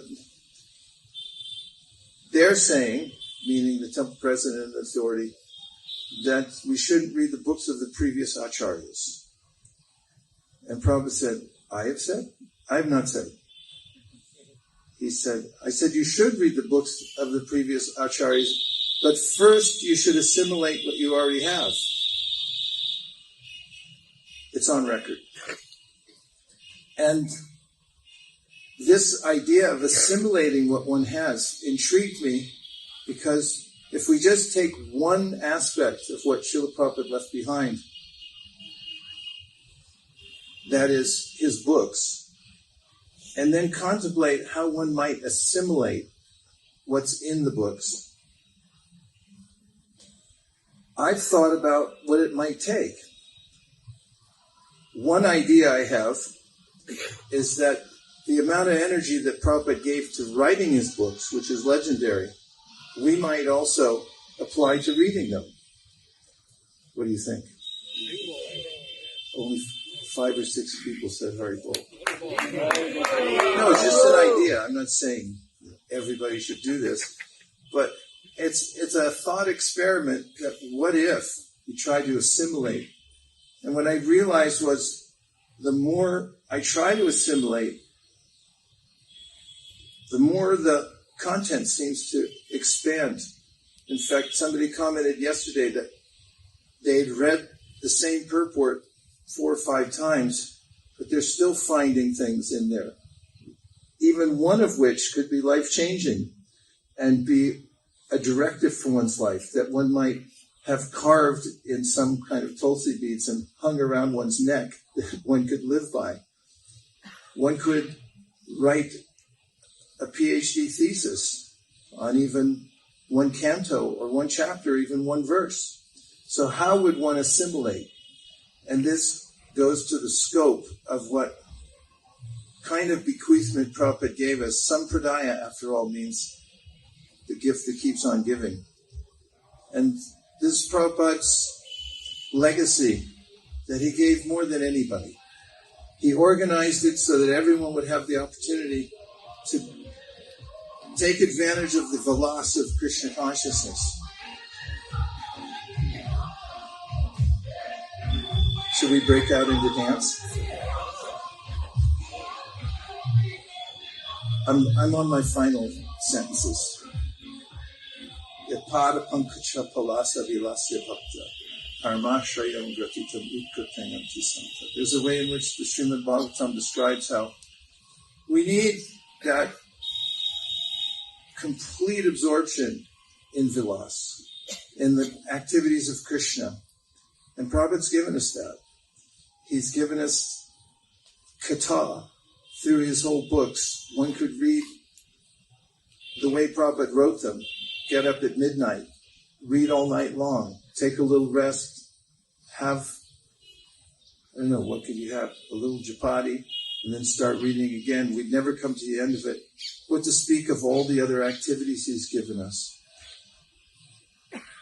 I concur with what everyone said earlier, so I hope I get credit for that. And it's a desire of mine, if we could have this kind of a meeting, but extend it maybe over a few weeks and hear everybody speak, because that's one of the proofs of what Prabhupada, the depth of what Prabhupada gave, that it's not generational.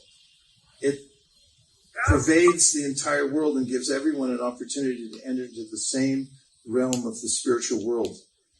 So if we were to then hear from everyone here, we'd find the same quality of spiritual appreciation for what Srila Prabhupada's given.